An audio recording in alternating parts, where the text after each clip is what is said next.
Hey, hey, hey. It's been a while since I've done one of these. Um, oh, uh, Lots of new big things. Um, Also, you may notice my background is not there.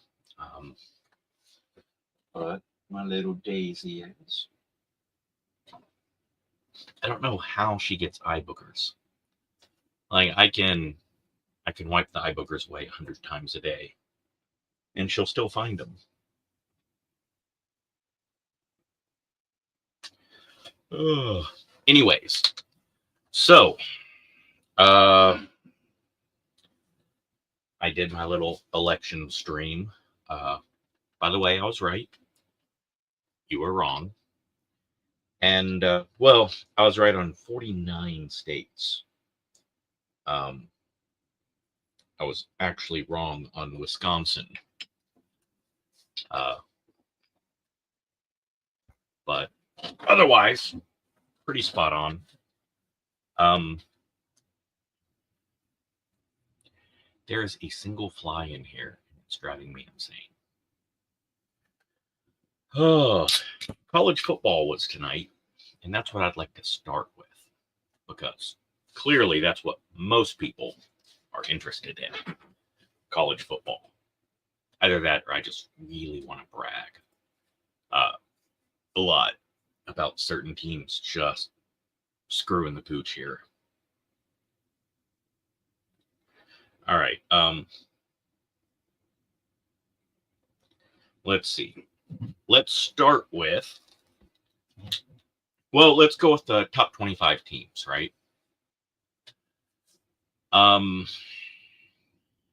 Number 24, University of Nevada, Las Vegas, won a close game against San Jose State.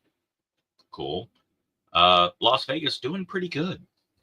That city has been doing well. They got their NFL team.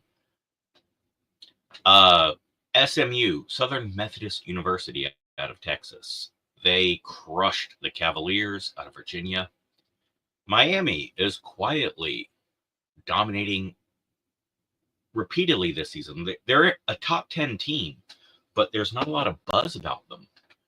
I really, really do think they could do some big things in the playoffs. I think they'll go further than people expect, unless they get, tagged with a rough opening game. Florida beat Ole Miss. Top 10 team lost.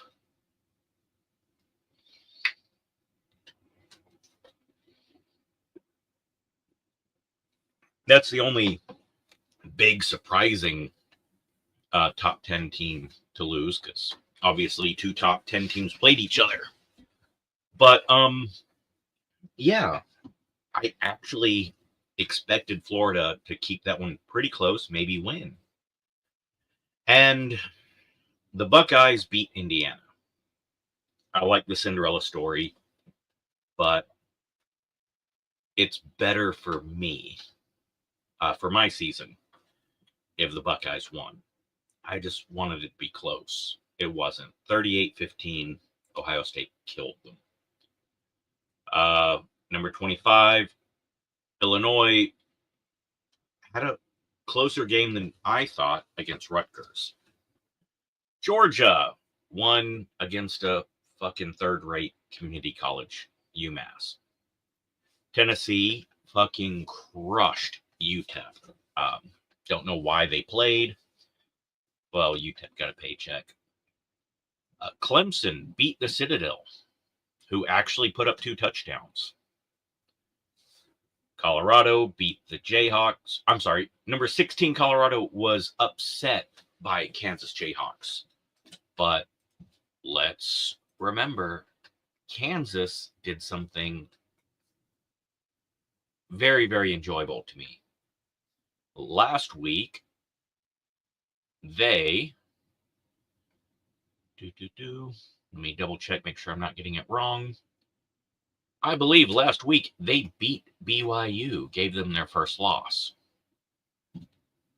Could be wrong, but I think so. Stupid Yahoo.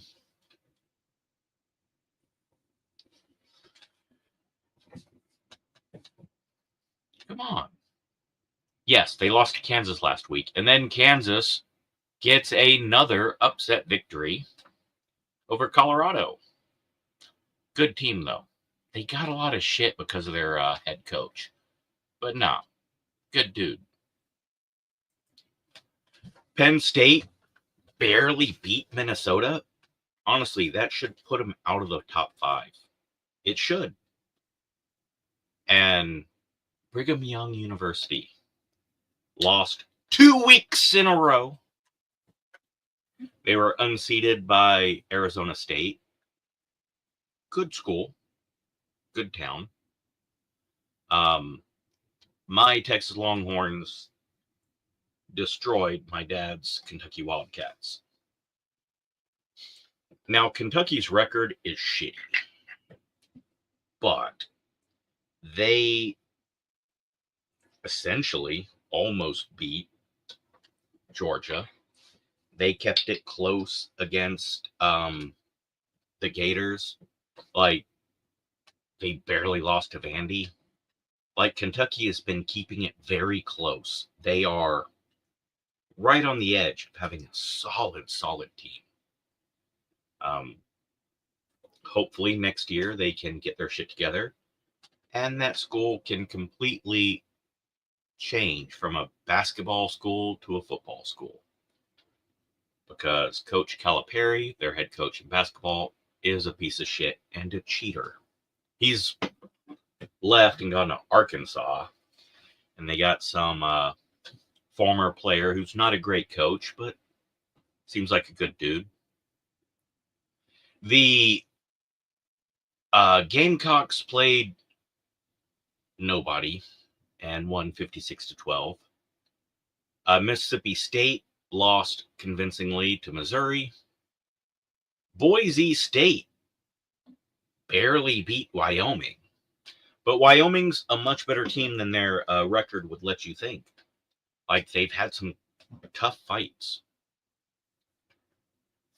A game I wasn't pleased with. Army was undefeated. And they were playing Notre Dame, who is fantastic. And Notre Dame absolutely fucking murdered them. I was hoping to keep it closer, but yeah. Penn State should drop to number 6. Notre Dame should move up to number 4. And Miami should move to number 5. That's my thoughts. Auburn upset after 4 overtimes. Texas A&M. Iowa State beat Utah. But the really good one, the one that made me fucking celebrate.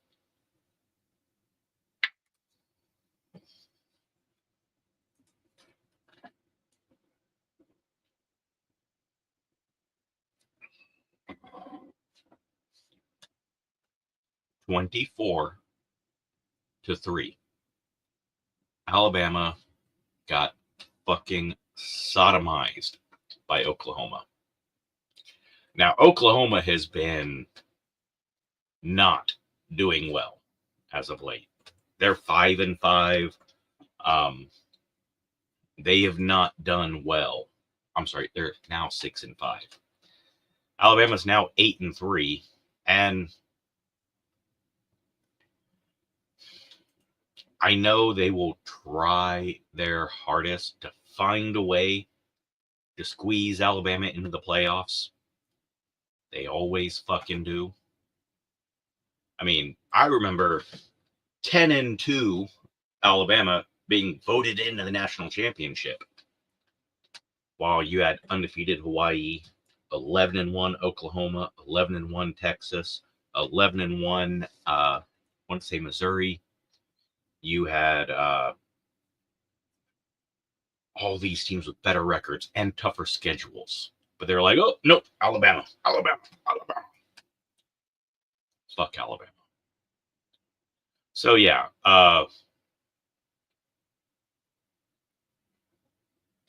These are the teams that have beaten Ohio. Tennessee. Texas, as it should be. South Carolina. Ole Miss. And Missouri. All right. Solid. They beat Maine, Auburn, Tulane, Houston, and Temple. So yeah, their schedule not that impressive. But they did 24-3 annihilate Alabama. Now, when it comes to pro football, there's the team I love, some teams I like, and a lot of teams I hate. When it comes to the NBA, there's a lot of teams I hate, a couple teams I like. Hockey. One team I hate, a lot of teams I'm okay with, and a few I like. College football, there's only a few I truly hate. I hate Brigham Young University. Brigham Young University should not be allowed in the playoffs. Sorry. Let's say a college is, we only accept this race. All right. Okay, you can do that. But it should cost you a chance for the playoffs.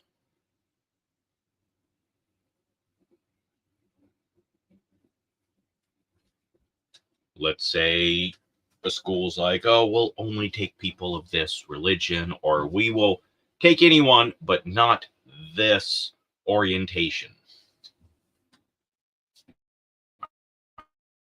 All right, you can do that. But you don't get to be in the playoffs. All right? If you fucking suspend people for being gay, you don't get to be in the playoffs. Sorry. I don't mean suspending football players. I mean, like, you're going to fucking suspend some Mormon chick on a reality show because she cuddled up with a gay dude that was crying because his boyfriend dumped her. You're like, oh, suspension. Okay, cool. You can do that. But you don't get to be in the playoffs. Sorry. That's the cost. When the Boy Scouts are like, we don't let gay people in. All right, cool. I get it. Goes against your standards. Absolutely. But you don't get any tax money now because gay people have to pay taxes, and their taxes should not go towards, an organization that wouldn't allow them. That's why I do not believe in tax money going towards abortion. Sorry. Whether you're pro-life, pro-choice, I get it. But there are religious people, and it's against their religion to do that sort of thing. So, all right, cool. It's wrong for their taxes to go towards something against their religion. Gotcha. And Alabama's the other one I fucking hate. As I said before, they would vote them into a fucking national title over and over again. You don't deserve it. You didn't earn it. Oh, well, we got a tougher schedule. Really? Texas, Big 12. Oh, SEC's better. Okay, you can make that argument. Sure. So Texas has 4 games that are non-conference games. Texas A&M, an SEC team. University of California, Pac-12 team. Notre Dame, and 1 year was Auburn, and another year is Washington. Like, these are good teams. So what are Alabama's non-conference games?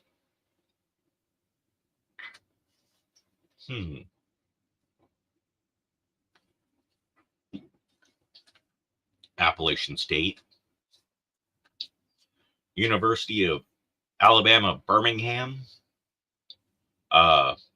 Leslie County, Kentucky Midwife Nursing School, and a random group of high schoolers that made up their own fucking college, like in that Justin Long movie.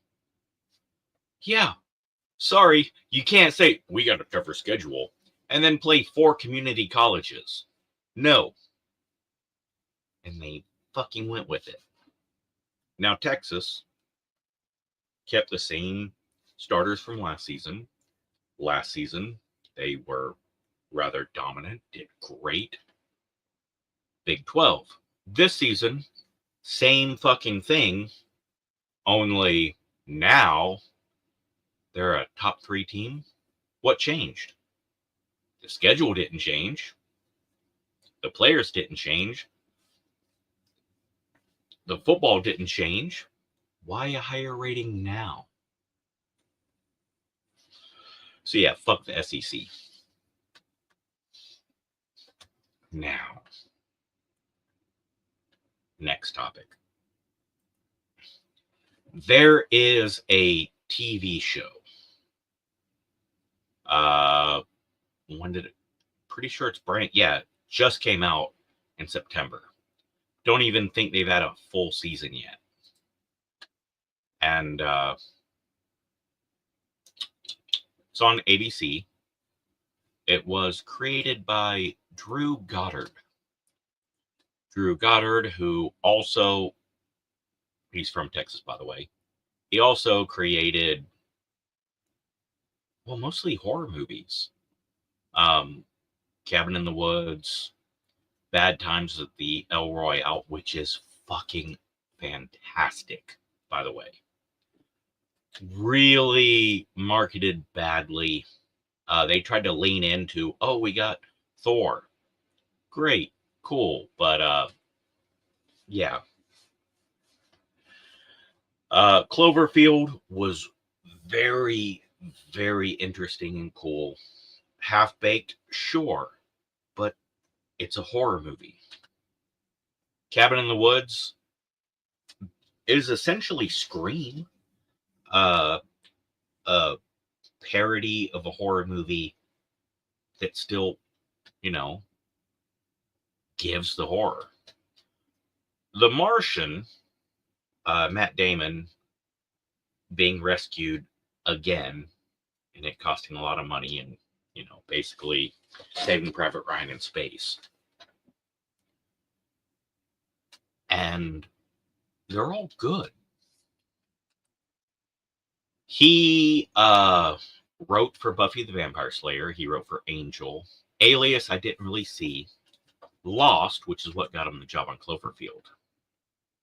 He wrote a few episodes of Daredevil, The Good Place, The Defenders, and this new one that I'm going to talk about. I have not seen anything other than a few trailers and a few clips, right? Now, it has Daniel Sunjata. And let me fucking... Yeah, that's her name. So the show stars Caitlin Olsen, who I recognize her face, but I don't know her. She was apparently the star of a show called The Mick. I saw like half of an episode at work one day, and it was good. I was very interested.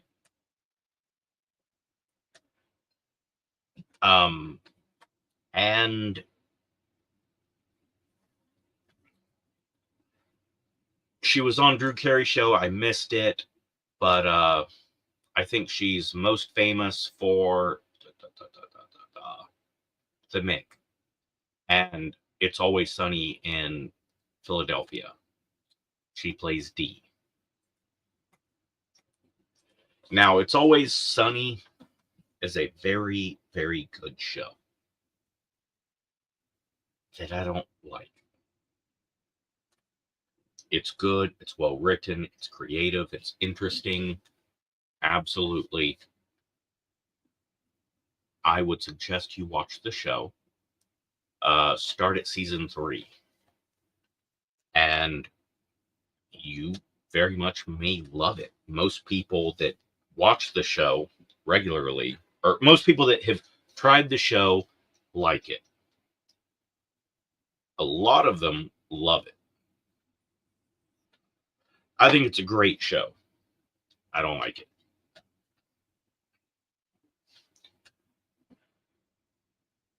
But yeah, that's Caitlin Olsen. Daniel Sunjata, who I know him from Rescue Me. He's done a lot of other stuff. I know he's in The Dark Knight Rises for like 30 seconds. But I know him from Rescue Me. And he is a good actor. He's a good dude. I've seen him in some other stuff. And he does good. Like, he's a good actor. He's good at being a dickhead. He's good at being the sweetheart, nice guy. But I think he's best suited for being kind of a cocky, lovable prick. And then you've got Judy Reyes. I want to say it's Reyes. We all know her from Scrubs. She did Dirty Maids and Claws, and I've seen her in a few movies. Let me look and see what movies I've seen her in.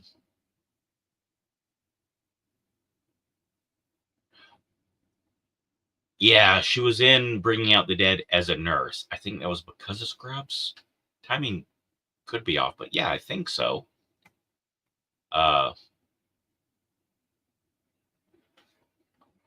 I'm pretty sure. Oh, no, it was before Scrubs. Nice. But I do remember her in that one. I don't remember her in Smile. And what's that movie I remember her in? Oh, yeah, Dirty. Dirty's a cop movie. Really good. No one watched it.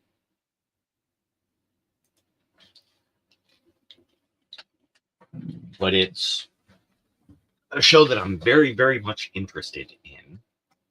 And I want to watch it. So after this week, because new job, lots of extra stuff, but a really good new job. I think I'm gonna check this one out. By the way, waiting on the last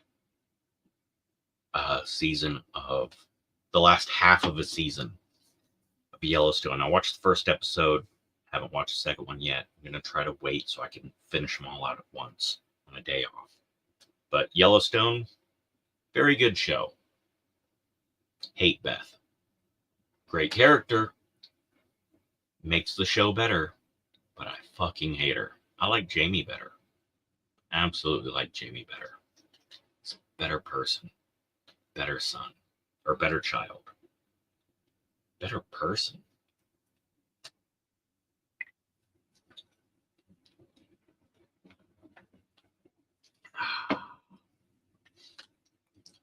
So, I would like to watch the trailer with you for this show that I am very, very much interested in. And I know I've not said the name yet, I don't think. It's called High Potential.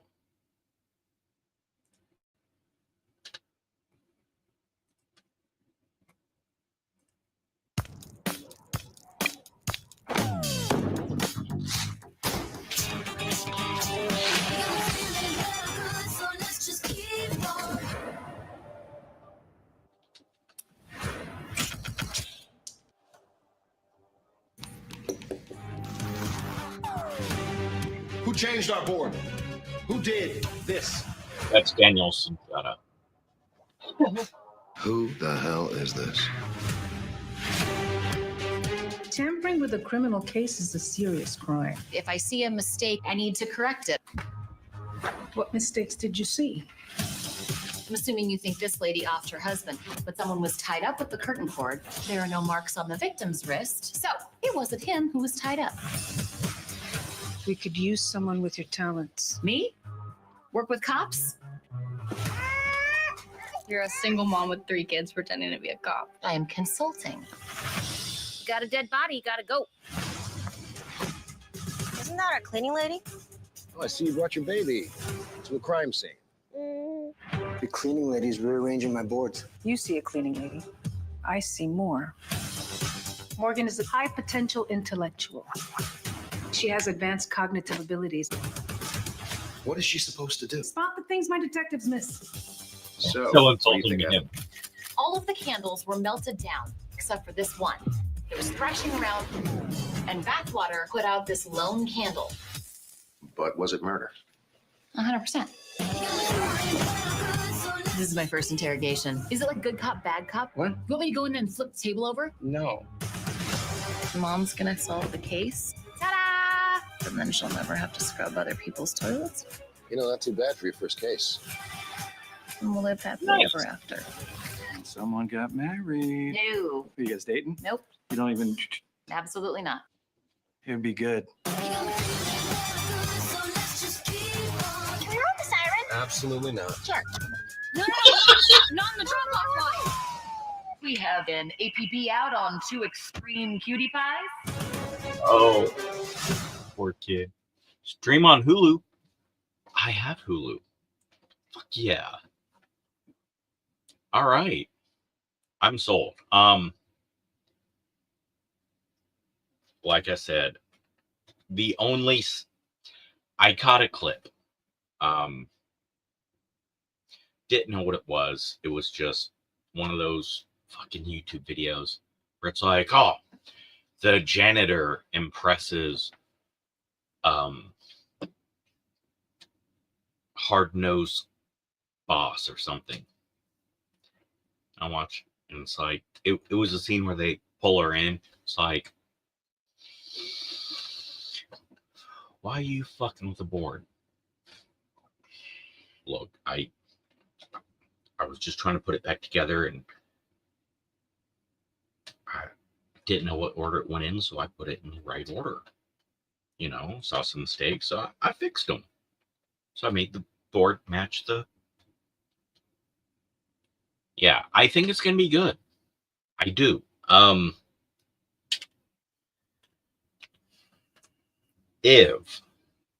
right, so obviously there's the rookie, Nathan Fillion. Like, I don't quite fit in, but while I'm different, that means I have different skills. I have abilities that the others don't have. That worked.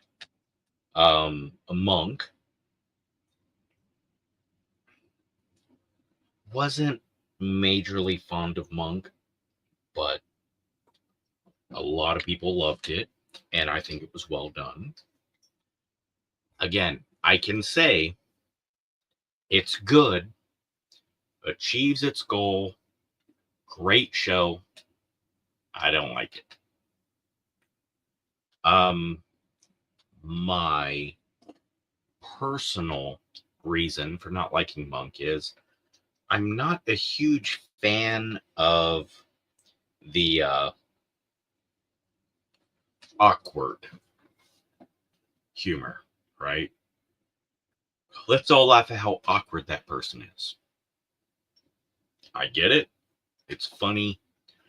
A lot of people relate to it. Absolutely. I don't enjoy it. Maybe I'm too empathetic. Maybe it doesn't bring me back to, oh, I felt that. He's feeling that. Now I feel connected. I don't know. American Pie, all the Jim stuff. I was like, I don't want to see this. I don't know. But I'm smart enough to recognize it's good.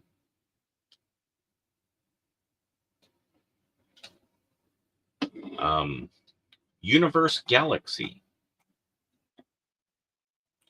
You can absolutely ask anything, and more than happy to answer it or talk about it with you. No worries. Any topic. I sadly had to learn to avoid an unspecified virus, and because it just causes issues.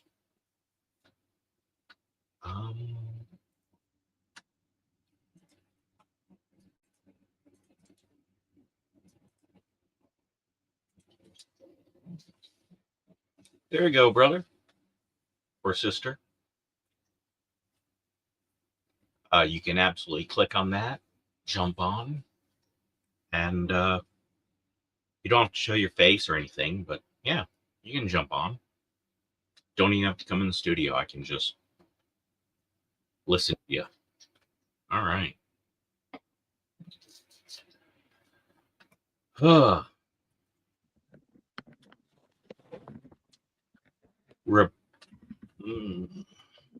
Republicans are, damn it, it's cut off.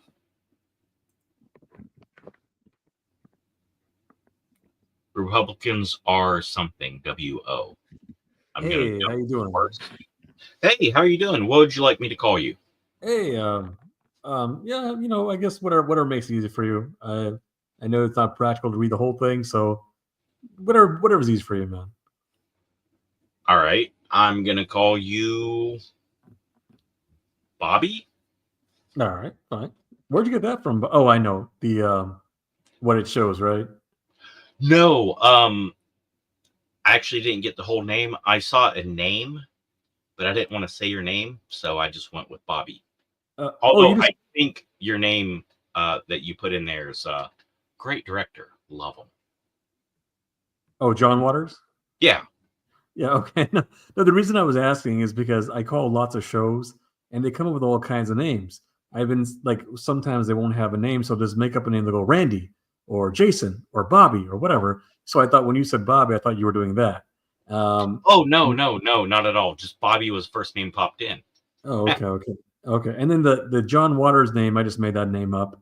I just didn't want my real name there. I appreciate you though not saying the name out loud. That's very nice of you, actually. Well, I'm gonna go with John. I'm gonna go with John then. Okay, all right. In case you're wondering why, I mean, you may not even be wondering this, but just in case, I have some popular pages on YouTube, so I purposely don't give out my real name. So that's why I just tell people go by whatever you like, you know. Hey, big surprise! My birth name was not Doc. All right. So far, even though I've only been here for a short while, I like the way you do your show. You take calls pretty fast. You're not strict about it. You're nice enough not to read the person's name. And there might be one or more examples, but you get the point. So far, I really like the way you conduct your show. I've been to so many shows, and some of these hosts do a lot of questionable things. So far, you've been pretty good, man. I appreciate it, you know? Well, sometimes I pre-record live streams, so they go live, but I'm not actually there. But yeah, if I'm live, I have no problem talking to someone. I have sadly learned that there's certain topics that will get you in trouble for no reason at all. Like two respectful, polite people, not arguing, just talking. Unspecified virus will cause algorithms to freak out.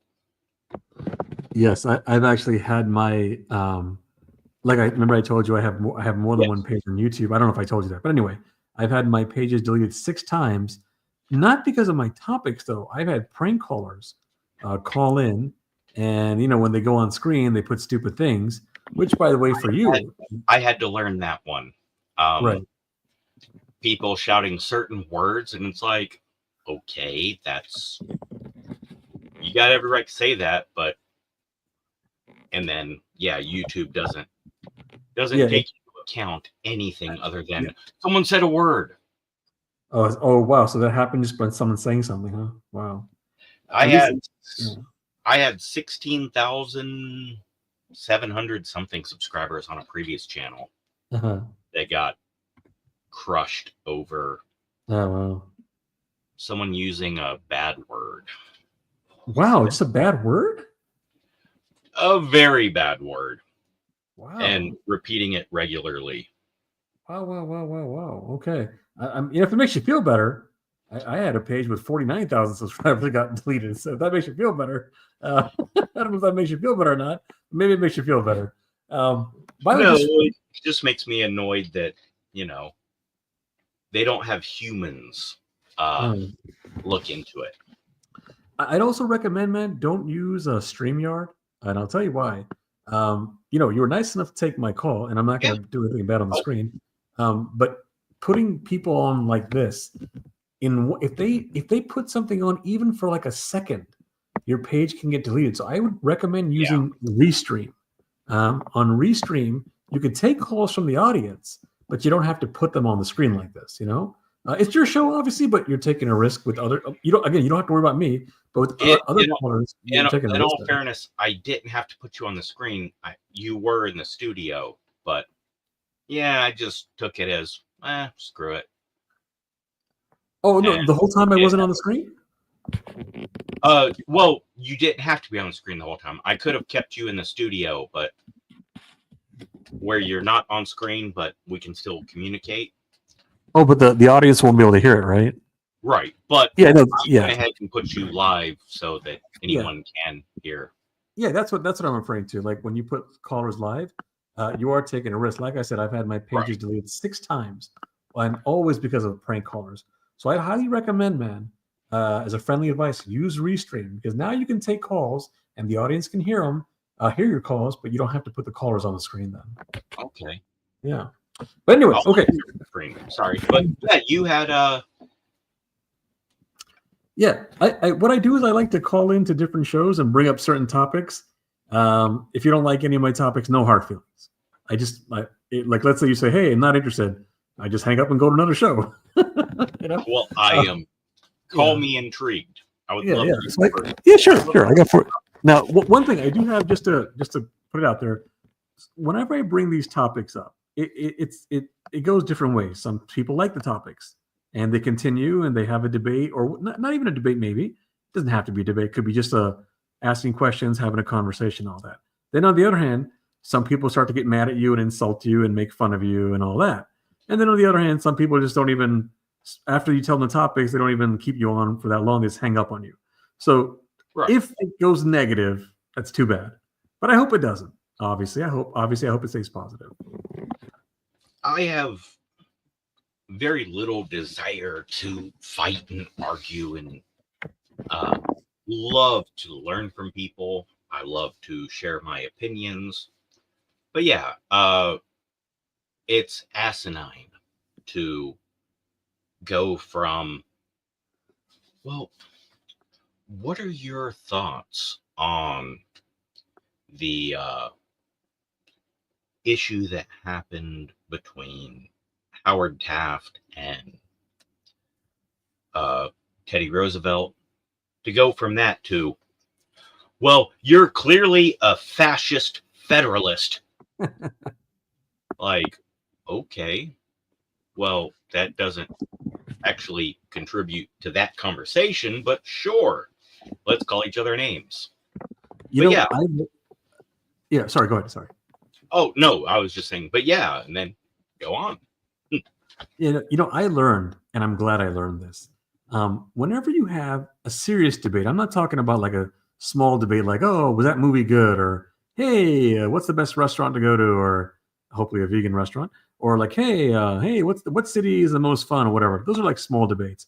Whenever you have a serious debate, I learned try not to debate people when it comes to guesses, assumptions, opinions, and beliefs, because there's no way to win or lose, because it just guesses, assumptions, beliefs, and opinions. In other words, if you debate people on serious topics when it comes to things like guesses, assumptions, beliefs, and opinions, you might as well debate what's a better color, blue or green. There's no right or wrong answer. So Well, there is a right answer on that specific one. Okay, all right. Green So is which was the color? green is better. Okay, all right. So what I've learned is whenever you have serious debates, try to stick to two things. Just these two things. One, in no particular order. One, what are the facts? And two, are you being consistent? You stick to those two things, you should easily, well, maybe not easily, but you should prove why you're on the right side, or maybe you're not right, but you're proving that you're being consistent. So just think of any topic that's serious, any topic at all. Just stick to facts and consistency. You are over 90% correct, possibly 95% correct. I will be honest, I don't debate. Okay. I have conversations, which I know sounds like a weak ass. No. But I'm not interested in winning or losing, because then it's people against each other. I want to teach. I want to learn. I like to think of it as I have a system for critiquing movies. I don't know how much you've seen, but I was talking about TV shows. Shared a trailer for a TV show, and it was, this show is well written, well loved. I don't like it. Not it's bad. I always try to look at it as, when rating a show, what are they trying to do? Did they achieve what they were trying to do? Was it something worth trying? And I think using that approach, not 100%, it matches perfect, but yeah, I think using that as an approach to address other things gives you a good mind space to not be black and white, left or right, up or down. Because, yeah, I don't like The Godfather. I don't. It's a wonderful movie, well written, well directed, well acted. It is absolutely a wonderful achievement. I don't like it. If I try to argue The Godfather is a bad movie, I'm dishonest, I'm a liar. If I try to argue that I like The Godfather because it's great, I'm a liar. Yeah, and even when I said debate, even if it's not a debate, what I was saying about, if you're going to have a serious debate, try not to debate on guesses, opinions, beliefs, and assumptions, and try to stick to facts and consistency. I was also, just to clarify, I'm also referring to, even if you're having a conversation, right? Any time where you're having a disagreement or you're trying to convince someone, if it's a serious topic, I highly recommend, try to avoid who's right and wrong when it comes to guesses, assumptions, beliefs, and opinions, and try to stick to facts and consistency. In fact, but learning about you so far in the short time I've known you, I'm The guessing. consist- Oh, sorry. What was it? No. I'm guessing you may not even be interested in my 4 topics. Actually, I don't even know if I should bring them up. Actually, Actually, I am extremely interested in the 4 topics. I may not have an entertaining argument one way or the other. It may be 4 topics where I sit back and go, okay, well, what do you think? All right. Well, I kind of like, I may not be like aggressive or passionate about them, but I'm very interested in hearing them. Okay, no, great. Yeah, no, great. The reason, if you're wondering, the reason I'm saying you may not be interested is because you seem like a very nice, respectful, relaxed, like chill guy, And you did say you don't like to debate and you like to have conversations, which I respect. You like to have conversations. I like to have conversations too. In fact, I never expect people to debate. It's always, if you have a choice, have a conversation or debate. Well, both can be fine, but obviously the conversation will probably more likely be positive, right? A debate can be positive too, but I would guess the debate might have a higher chance of having some negativity versus a conversation. But I could be wrong. I guess it depends. The debate should be positive. Right. I will admit, I am a shithead who likes to play the devil's advocate. All right. I will regularly just pepper someone with questions just to boil them down to their thoughts, because, as you said, consistency is what hurts everybody. Mm-hmm. There are people that are super, super pro-choice, that are super, super pro-regulating a vaccine.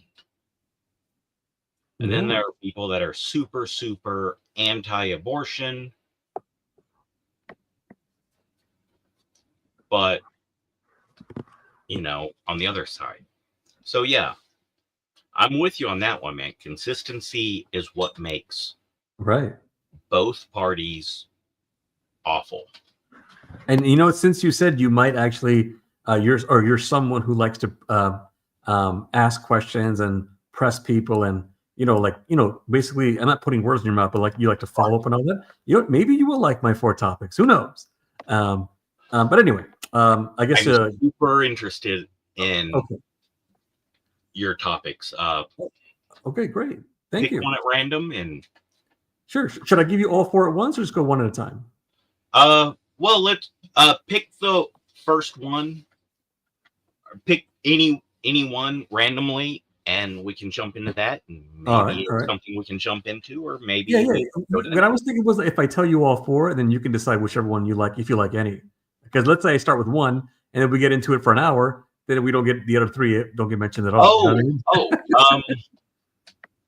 All right. Let me see. By the way, you got tons of subscribers, over 8,000. Where's everybody? I had quite a bit more. I was right at 11,000, and then there was a little bit of a purge. But what I'm saying is, where is everybody? Like, I know, no matter how many subscribers you have, sometimes a lot of people don't come in a live stream. I get that, but over 8,000, there's no one else here. Where is everyone? Most of them are watching on X or Facebook. I'd have to look. I believe I'm pulling in 80% from X. Like, are there people listening right now, or they'll get this after it's done? No, this is live. There are numerous people watching now. A couple messaging me. Oh, okay. Are there? Would you say on your live stream right now? Are there more right now on Facebook or X listening right now? Oh, okay. More. Hello, everyone listening. All right. So anyway, just to make sure, you're okay with me giving all 4 at once? Yeah. You can give them all 4 out loud, or you can send it in that chat bubble, or I'll bring them all. Better way. Okay, great. Here we go. I'll give you all 4 at once. I'll go one at a time just to make sure you give me permission to go to the next one. All right. Okay. In no particular order. Oh, what was that? I said go ahead. All right, thanks. The first one, in no particular order. The first one, Michael Jordan fans are the worst sports fans of all time. Shall I go to the next one? Very interesting. What's the next one? All right, the next one. In general, I don't say this is like 100% true. It's just like, Right. it's 100% just general. Republicans are worse than Democrats. Okay. Next one. Next topic. All right, and this one you might actually be interested in. I think you have 2 animals on your bed, right? Or at least one. Oh, I'm very interested in both of the first two. I have one live animal. It's a little dog that Right. I didn't want a dog, but Right. Yeah. Because my next topic is going to be related to animals. That's why I was saying you might be interested in the next one. Not to say you don't like the other ones, but you might Right. be the next one. When you buy something that comes from an animal, so whatever it is, it could be ice cream, it could be cheese, it could be meat, it could be mayonnaise, anything that comes from an animal. Do you ever stop and think, wow, I'm giving my money to a place that tortures and kills animals? I love this one. That's a very common vegan topic. Love. All right. I And the love last, a percentage of vegans. what was that? What was the last thing you said? What was that? I love a percentage of vegans. I have wonderful close friends that are vegans. Oh, okay, nice. And the fourth topic. Yeah, the last and final one. If any of these topics will make you raise an eyebrow, it might be this one, but it shouldn't, because I'm not saying anything that should be taken as questionable. But some people take it the wrong way, or whatever. They just assume negative things in their head. Right. You know how when a guy is in high school, that if he's heterosexual, he's probably, or I guess bisexual too, he's probably going to check out all the beautiful girls in high school, right? Right. Okay. When he graduates high school, he turns 18, he turns 19, he turns 20, and so on. He keeps whatever his age is, doesn't matter. He just Right. graduates high school, he gets older.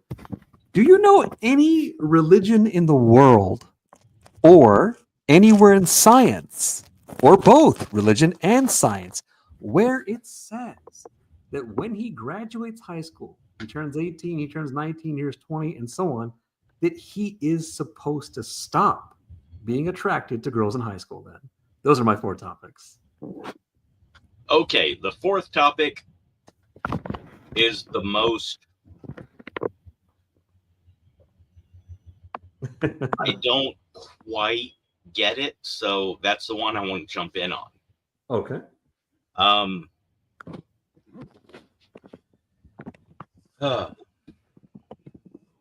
I was a theater major in college the first time. Got my degree in theater. And I was going to say this is a soft brag, but no. I'm going to make it a full-on brag. I'm a military veteran, and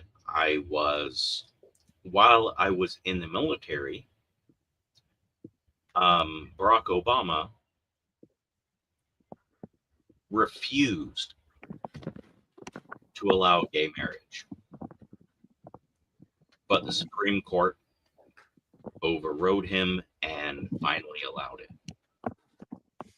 Now, I was stationed in a state that permitted gay marriage, but the Army wouldn't recognize it. So the day it became official, within 12 hours, I performed I'm a licensed minister, can perform marriages, baptisms, all that stuff, right? But within the first 12 hours of it becoming legal, I had the license filled out, the marriage performed, everything dropped off. So there is a real chance that in the United States of America, I was the first person to perform a same-sex marriage when both people getting married were soldiers, and I was a soldier performing it. Real chance, first one ever. Lifelong, no, that's a lie. From the age of 11 or 12. So a 30-year close ally of the gay community. Mm-hmm. Which, by the way, the LGBT people who I've actually brought up that fourth topic that I brought up with you, and I brought it up with them, and some of them contradict themselves. Remember, I was talking about inconsistencies. Excuse me. Yes. Some of them are inconsistent on this topic. Just so you know. Most of mine are. Oh, when I say mine, I don't mean my gays. I mean my loved ones and friends. Oh, they're inconsistent about this? Very. Can you give me an example just to make sure we're on the same page? What are you referring to? Okay. One of the big topics that I generally have heated debates, which is why I try not to have this conversation often, is someone born gay? And a very lovely, wonderful lady who I adore and cherish says, to say that someone is not born gay is to say that they are made gay. And if they're made gay, then they are wrong and broken. Whereas a lovely gentleman, actually, we raised money to give his mom a tombstone.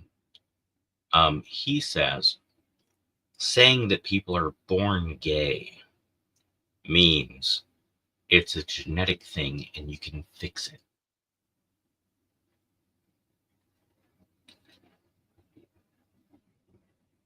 But the one who says, you're born that way, is the first one to say, well,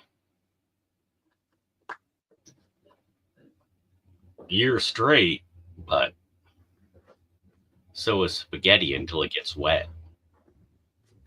Wait a minute. Calm down. They know what they are. Leave them alone.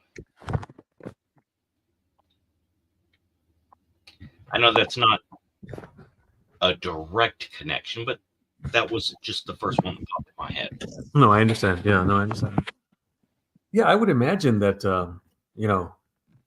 not imagine, because, I'm not a scientist, but I would guess that people in general who are gay are born that way because everything's genetics. Everything that you do in life starts, or at least one of the places it starts is genetics. Your biology, your DNA, everything you're made up of, it doesn't just, it's not like someone, you're walking around and someone poured some water on you and then this is who you are, right? You are the way you are from birth. I disagree. Oh, you disagree? Oh, wow. I do. I thought you were going to agree. Oh, okay. Right. I know. I don't think someone's born gay or straight. I don't think I was born liking redheads. I think I developed fondness for redheads at in Arkansas. A beloved family member was comforting me after a random little kid thing, and I associated red hair with comfort, and redheads aren't that common, blah, blah, blah. Right. I don't think I was born genetically thinking redheads are attractive. Now, I think the dangerous thing is some people are genetically born. I think there are men that have some female genetics. They have the tendency to be more protruded there, or they have a tendency of being more soft in this area, or not this and that. Yeah, there are some very feminine, I've always called them flaming straight guys. As a theater major, you know, it was very common for my fellow actors to assume I was non-heterosexual. And it was never an insult. It was always, you know, but I'm very old. I'm sorry. What's your age? If I may ask? Oh yeah, no reason to apologize. If you don't mind me asking, I'm sorry, not asking. Sorry, if you don't mind me saying, this the same reason I don't want to give my name because I have some popular pages. Right. I purposely, even my own audience, I don't tell them anything about me, age, Right. race, city, or anything. I hope you don't mind. Would you? I would like to assume you are mid-20s to early 30s. Okay. Is that? Oh, I don't give them any clue, man. I don't say. No, I anything. mean, is that an accurate assessment of what age group you would identify with most? Because I listen, understand. I identify with an age group that is 10 years older than me when it comes to a lot of topics. Oh, in that way. Oh, and that's. Oh, okay. Yeah. Oh, relating. Oh, relating. No, I never thought of it like that. Like, I relate more to this and that. It just depends, right? There's some topics like you relate more on with this group, certain topics in that group. Like, for On example, this NBA. particular topic of gay issues, gay rights, I am apparently a 55-year-old dude from Manhattan. Oh, I assumed you were. This is maybe I misunderstood you, or I guessed wrong, or something. I assumed you were one of those people who thought, "Hey, people are gay because they're gay, and you're pro gay rights." I am 100% extremely pro gay rights. Okay. I have, decades of loving, bonding. Fun story. I had a young soldier.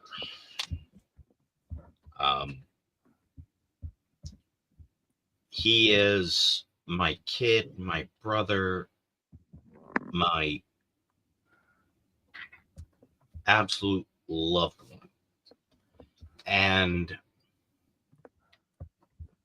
I knew this kid, right? He stayed at my house a lot. And we did everything together. And one day we're out to dinner and he's like, I gotta tell you something, but I don't know how you're gonna react. And I was like, okay. Alex, I love you.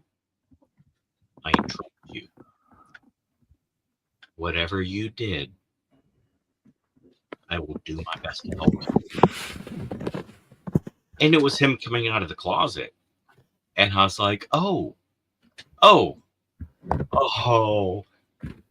brother, I already knew. I thought you knew I knew.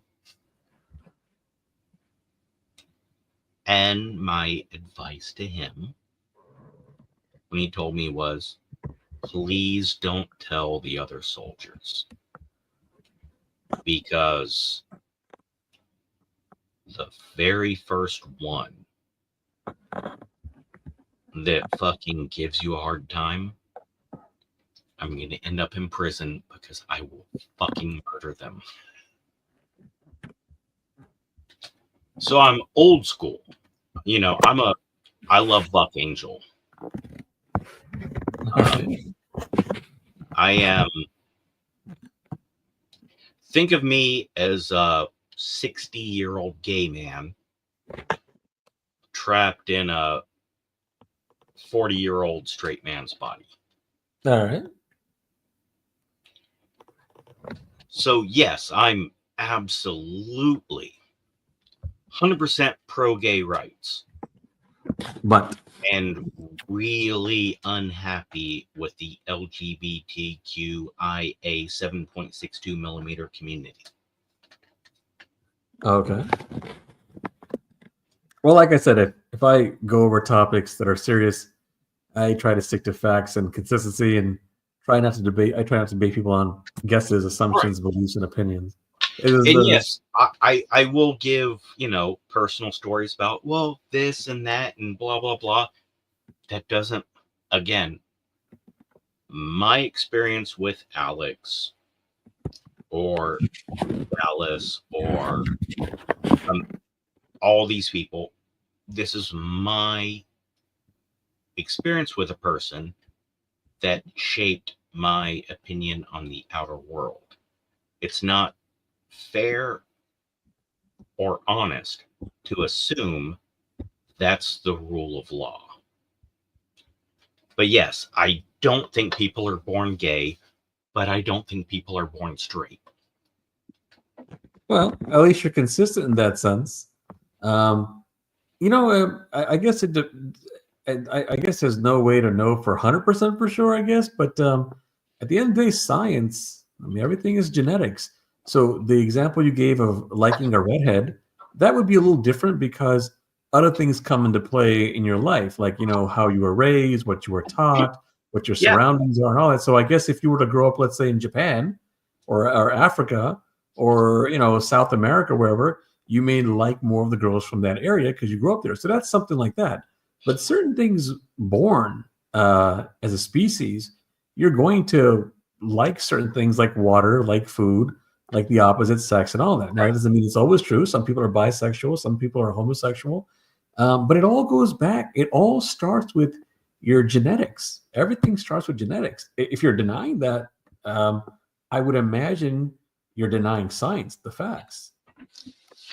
I do agree that some people, some males, and I know, I'm sorry, it's unfair to focus on males, but as a male, I can relate to that best, so I feel more comfortable saying, as a man, yes, as a man, there are people that are born with more feminine traits than their peers.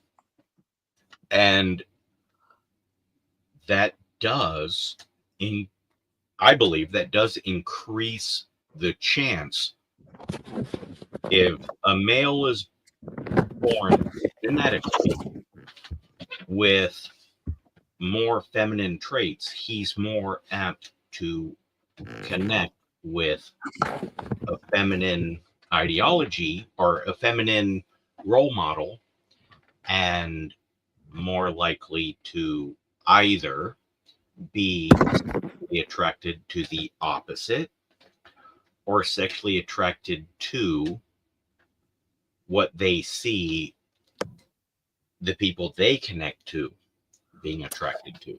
I bring up two things though. One, and I know you know this, but I'm just reminding, there are many people who are not feminine who are gay. And number two, I'm pretty sure there are plenty of guys who are heterosexual and they act a little feminine.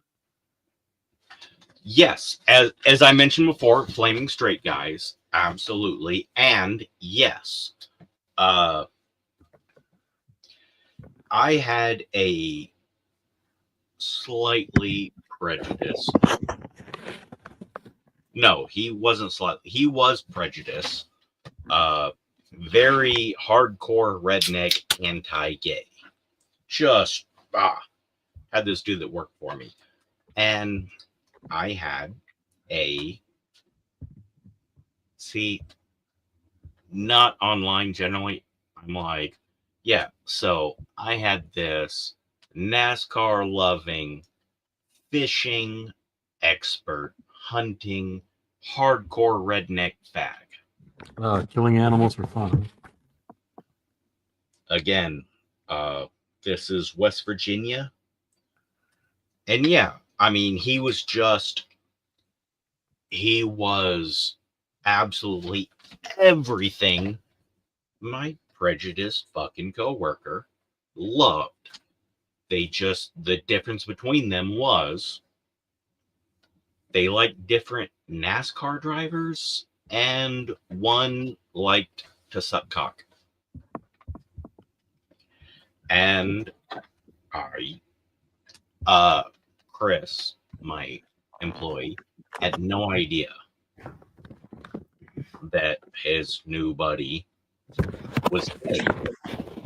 I set him up to go out on a hunting trip or a fishing trip, and they became fucking best friends.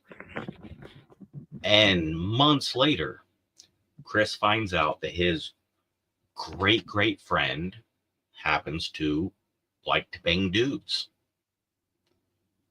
And it caused a real crisis for Chris. And I was able to be like, okay, wait. You ever do anything ever that you were, oh, no, he's great. He's like the best friend I've ever had. Okay. Your other friends, you ever think about banging them? No.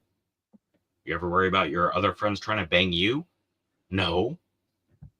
You really think he's going to try to bang you after all these months? You think he's suddenly going to be like, hey, by the way? No. Okay. Then you're a piece of shit if that gets in the way. I don't get all fucking freaked out over the fact that, you know, you like feet. Don't bother me. It's not like I'm worried you're going to take my shoes off. And so come on, be a fucking person. Yes, I'm very familiar with flaming straight guys.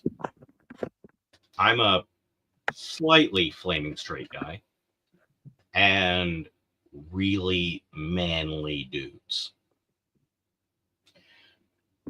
All right. Danny, I know you're watching and I know you're waiting for me to say it. Yeah, by the way, I clicked your X link. It says the account's deleted. Uh-oh. That's not good.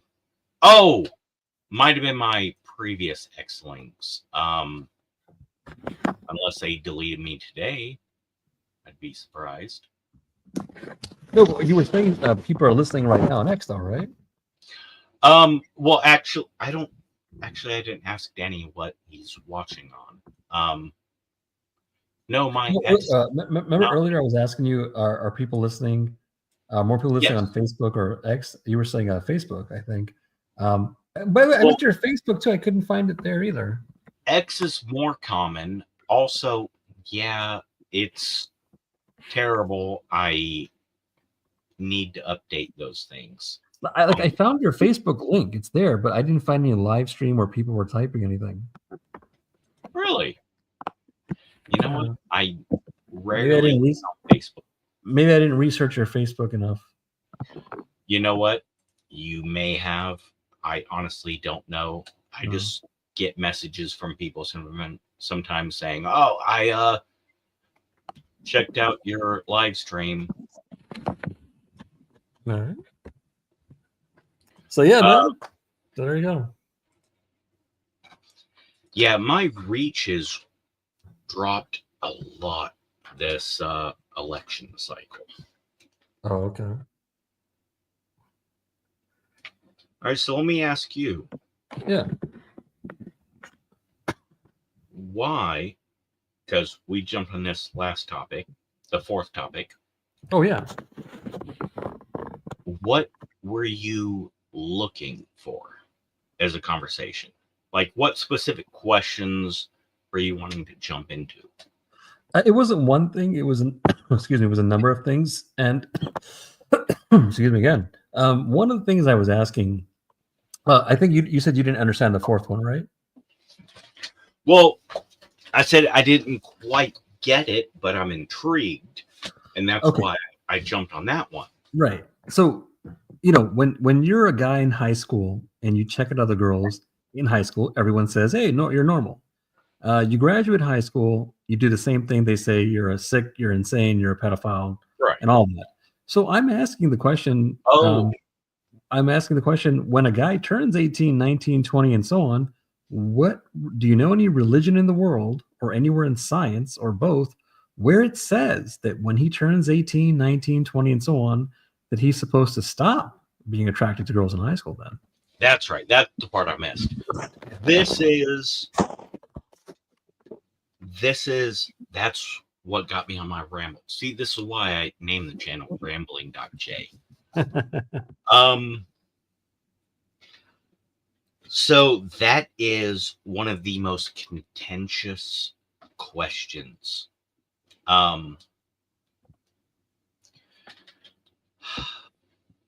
Also bad for algorithm and that, but Yeah, no. If you're worried about the topic, I'll understand. If you don't want I'm not. Well, I want to address it. At the age of 9 in Islam, you can sell your child off. I mean, your child can be married. At the age of 12, historically, people would marry off their daughters.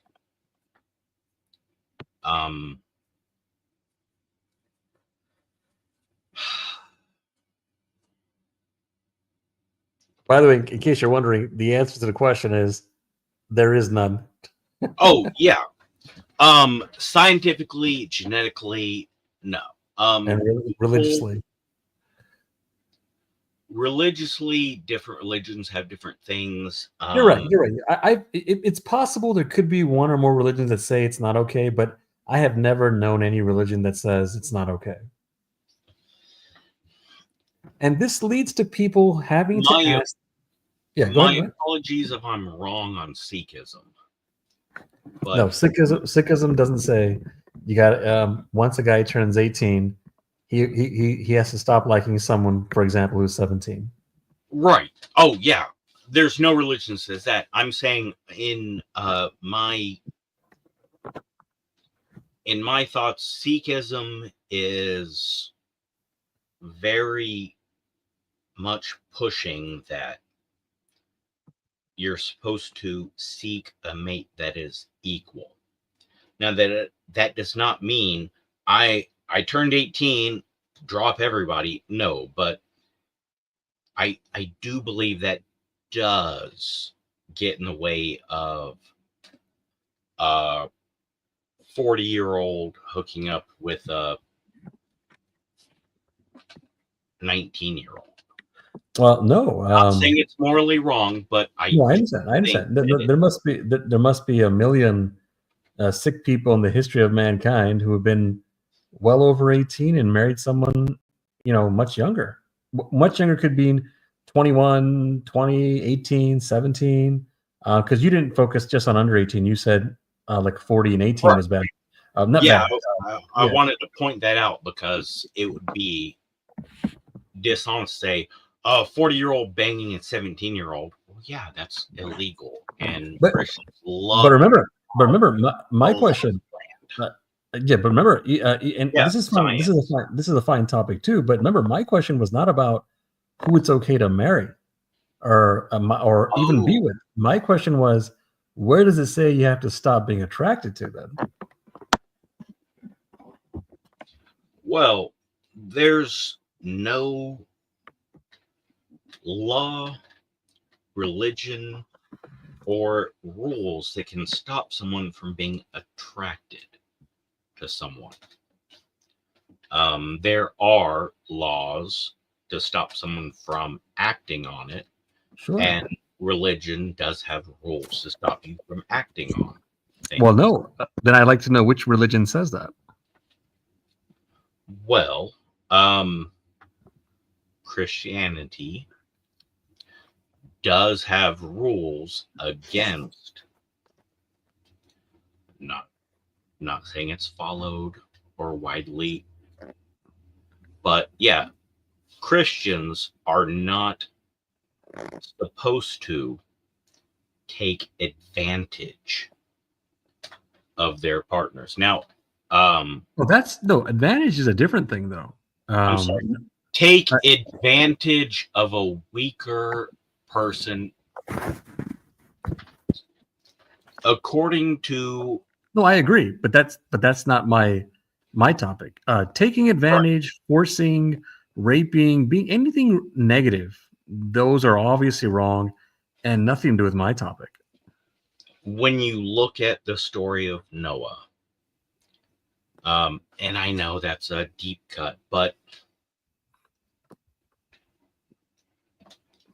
in Christianity, and I know I jump in to defend Christianity.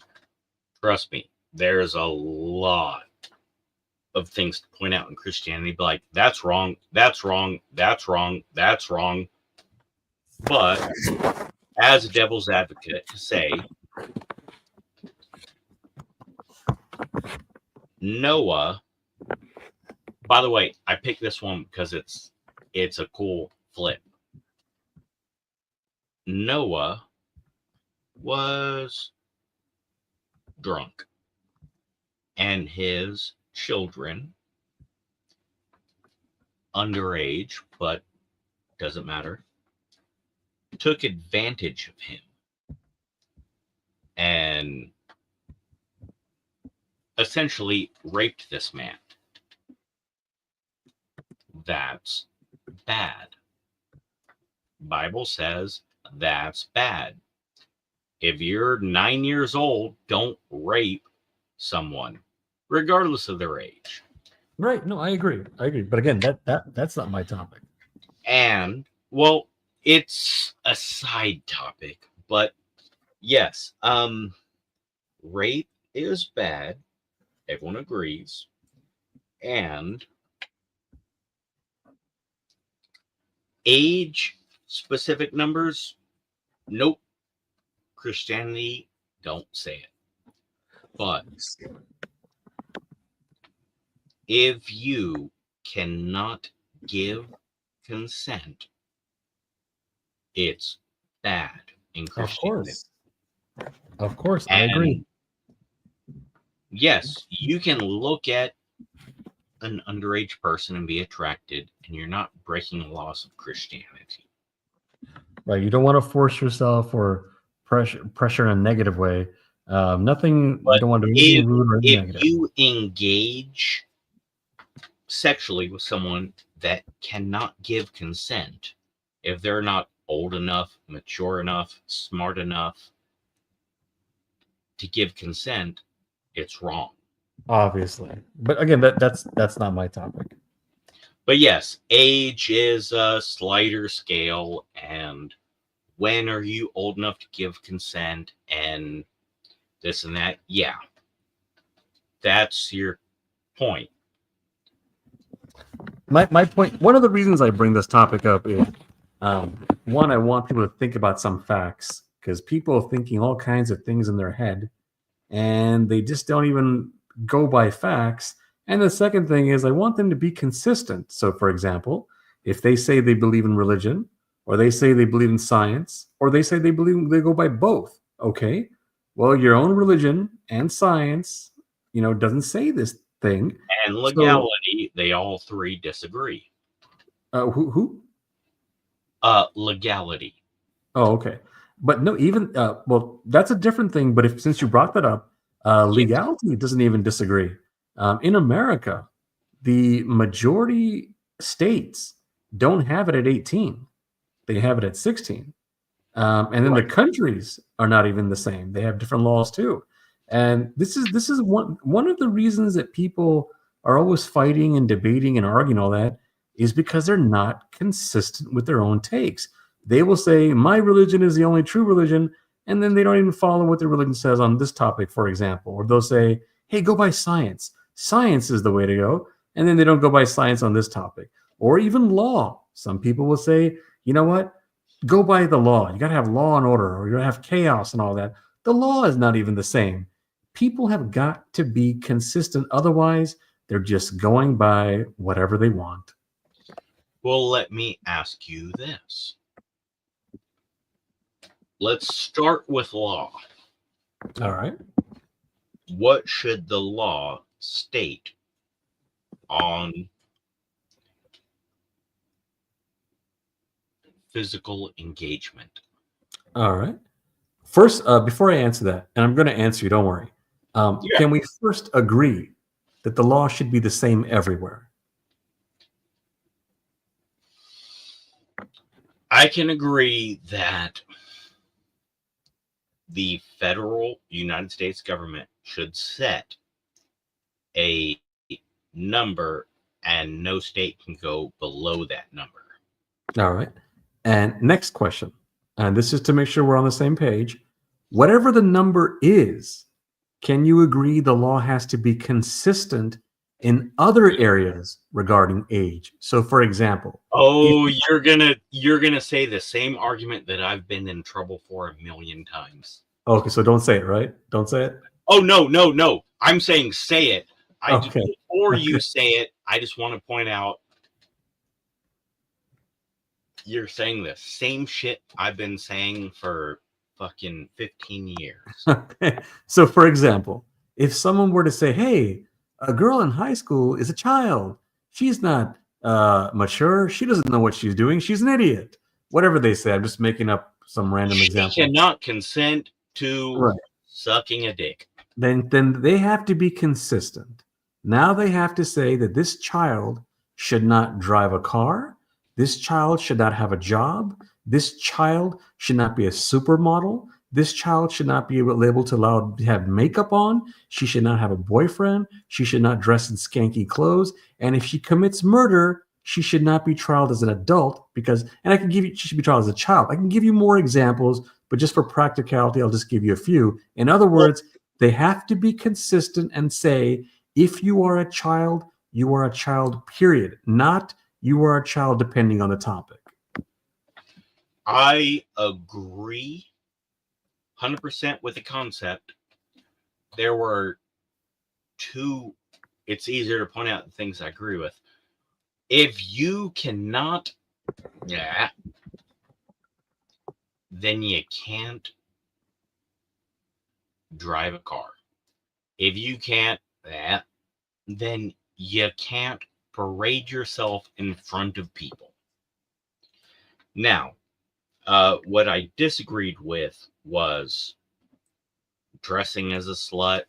Well, they're a child. Yes, I don't want the government to tell children how to dress. No, I am agreeing with you, but that would be a little separate. What I'm saying is, if you think a 6-year-old is a child, which they are, 6-year-olds are children, you would never say it's okay for a 6-year-old to dress like a slut because she's a child. So apply that same logic to the girl in high school. If she is a child, then you should not say it's okay for her to dress like a slut. She's a child. I don't like any government choosing what dressing like a slut is. Now, I do believe that my big thing is government bad, keep it small, keep it small. Now, oh wow, that's another topic we can get into. If you got a 13-year-old wearing a halter top to school, I think the teacher would be like, yeah, you can't wear that here. I think schools having dress codes is good. But isn't that a form of government? If you're against the government saying things, schools are paid by taxpayers and controlled They by the shouldn't government. be. I'm saying schools' jobs are to prepare children for the grown-up world. And schools should have dress codes that match jobs. So do you think schools should be privatized? In general, yes. So some government, you don't mind being part of schools. I think, and I know this is such a difficult minefield to walk through. I think there should be free public schools. Absolutely. Mhm. I think everyone deserves education. But I do believe that you should be able to enroll your kid in a non-public school, and your school tax should be directed to that school. I actually don't have a problem with big government, to be honest. My problem is there's no public school. There's government school and private school.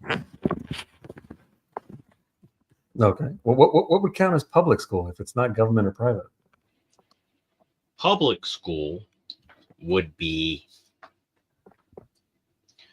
a school that everyone can go to. It's free to go.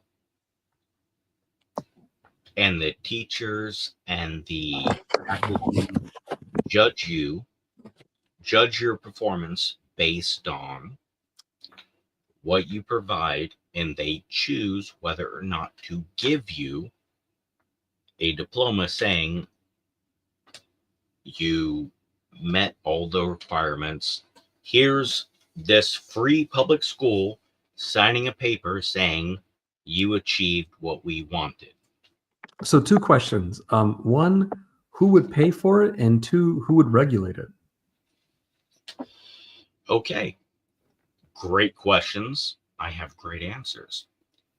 That public school would be paid for with taxes. Oh, And the person that would regulate it would be optimally locally, but realistically at a state level. no, but aren't they? That's essentially what they're doing now.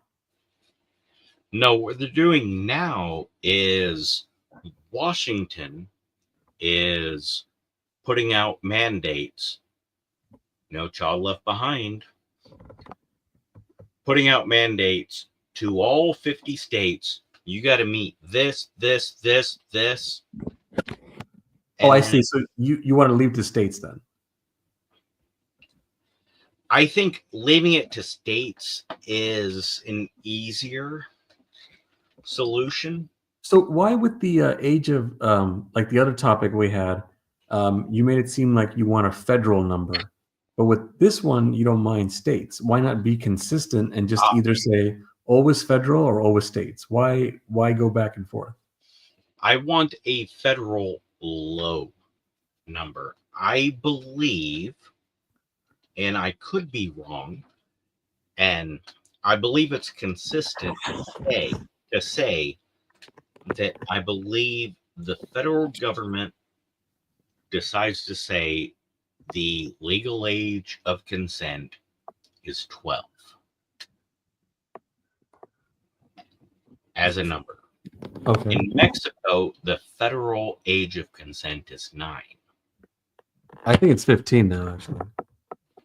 Well, unless I'm mistaken, the federal age of consent is 9, but all the states in Mexico have set it at 15. See, maybe that then maybe I'm wrong. I don't know. I thought it was 15, but okay. I didn't even know they do state by state in Mexico with this kind of thing. I assumed it was federal there, but maybe I'm wrong. Well, Maybe it depends. They do it the same way the states does. Federally, there's a number, and then every state has a number. The And difference I find is this odd that federally the number is 18, and multiple states have it under 18. no, that's not how it would work. If a state law says this is 16, there is no federal law that says it's 18. It's state law, and that's it. And I find Yes. this odd. That's the 10th Amendment, but federally it's 18. If the state says it's 14 like Alabama, I'm pretty sure they updated it. No, it's they might have updated, but the age of consent laws are all state by state. There is no federal age of consent law. Well, you know what? I thought there was. If there was, I don't know how it worked. Like, how would it work? Like, would the federal law say, okay, if you have sex, like, how would they?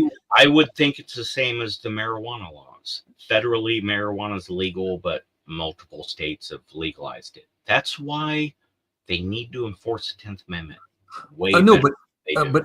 but even in the marijuana one, by what you said, that means in some states marijuana is illegal.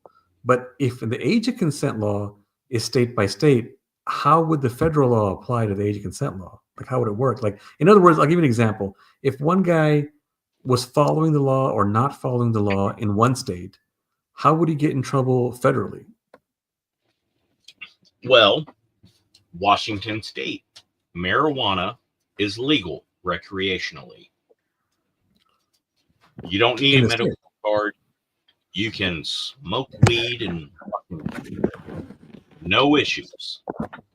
But federally, since 1974, marijuana is illegal in the United States.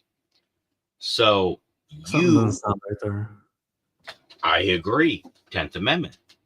No, but how okay, so if that's, let's say I'm wrong and that's how it is. Who decides if the person is innocent and goes to jail? Is it the state or the federal law? Well, the state would say you committed no crime, and the federal government would say you violated a law. Right. So who enforces who? Like, who decides who should be like in other words, if the state says, "Hey, you're good," and the federal says, "Hey, you're not good," how does it work out? Who decides if the person goes to jail or not? Well, it depends on whether they are charged with a felony or a misdemeanor. If a state judge rules on the bench, if it's state court, then the judge will say you committed no crime, all good to go. But how does it get And decided if it's state or not a state court? The overpowered officers. No, that's it. Like, no, you're saying if two people in Washington state get arrested, one police officer might write a ticket for the state to enforce it, and the other police officer might write a ticket for the the nation to enforce it. Yes, because the amount of marijuana that person has determines whether it's a felony or a misdemeanor. If it's a misdemeanor, then Washington State goes, all right, good to go. If it's Okay, a so you're felony, saying okay, I see. So you're saying it depends on how much. according to state law, no. According to federal law, yes. So how would it apply to the age of consent? Like, do they do the same thing? Like the police officer writes it up, and if the guy had tons of teenage girls, then it becomes federal. But if it was like one teenage girl at state, like how would that work? You know? They usually base it on whether you cross state lines. Okay, yes, that's true. That part's true. Okay, that's what I thought maybe you meant that, but I wasn't sure. The way you put it, I thought you meant there's two laws, one for state, one for federal. Okay, yeah, if you cross Well, state there lines- are two laws, essentially, but it just depends on what state you're in. And there are so many high school seniors that were, for some reason or not, charged with a crime. I know a gentleman who was a senior who hooked up with a sophomore. They They were in class together. They were dating, and the parents didn't approve. And now he's a sex offender for life. Right. This is like these stupid laws make no sense. And you know, this is another reason why I don't like state by state laws. They're not fair. You have a country. What's the point of having a country if you don't have laws for all over the same of the country? You know, if you have state by states, this outdated founding father thing, which they did to help keep the country together, which I understand. If that was one of the reasons, I understand. But at this point, why not just have laws equal for everyone? You're right in that angle, but federal laws, we're talking Los Angeles, New York City, Des Moines, hell for certain Kentucky, Portales, New Mexico, all making the same law to cover the same thing. This is a very big country. I'm sure there's many big countries where they have the same laws covering the same thing. It can be done. Yes, Russia. I think it's European Union. Both bad. I think there should be a low ball. Federal government says, look, every state can agree 12-year-olds can't bang, can't drive, can't smoke, can't drink, can't vote. And then let the states battle it out. Well, in this state it's 15, in this state it's 19, in this state. No, the problem with that is you're going to punish innocent people. I am against punishing any innocent human being. No one should go to jail if they're innocent. Innocence doesn't just mean legal innocent; it also means moral. So if someone feels Jefferson. Right, 1,000 people, I'd rather let them go guilty than one innocent person goes to jail. And I agree with that.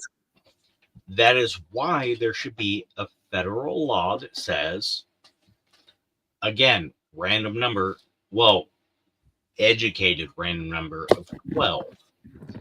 So if your state says 18-year-olds can't bang 17-year-olds, cool.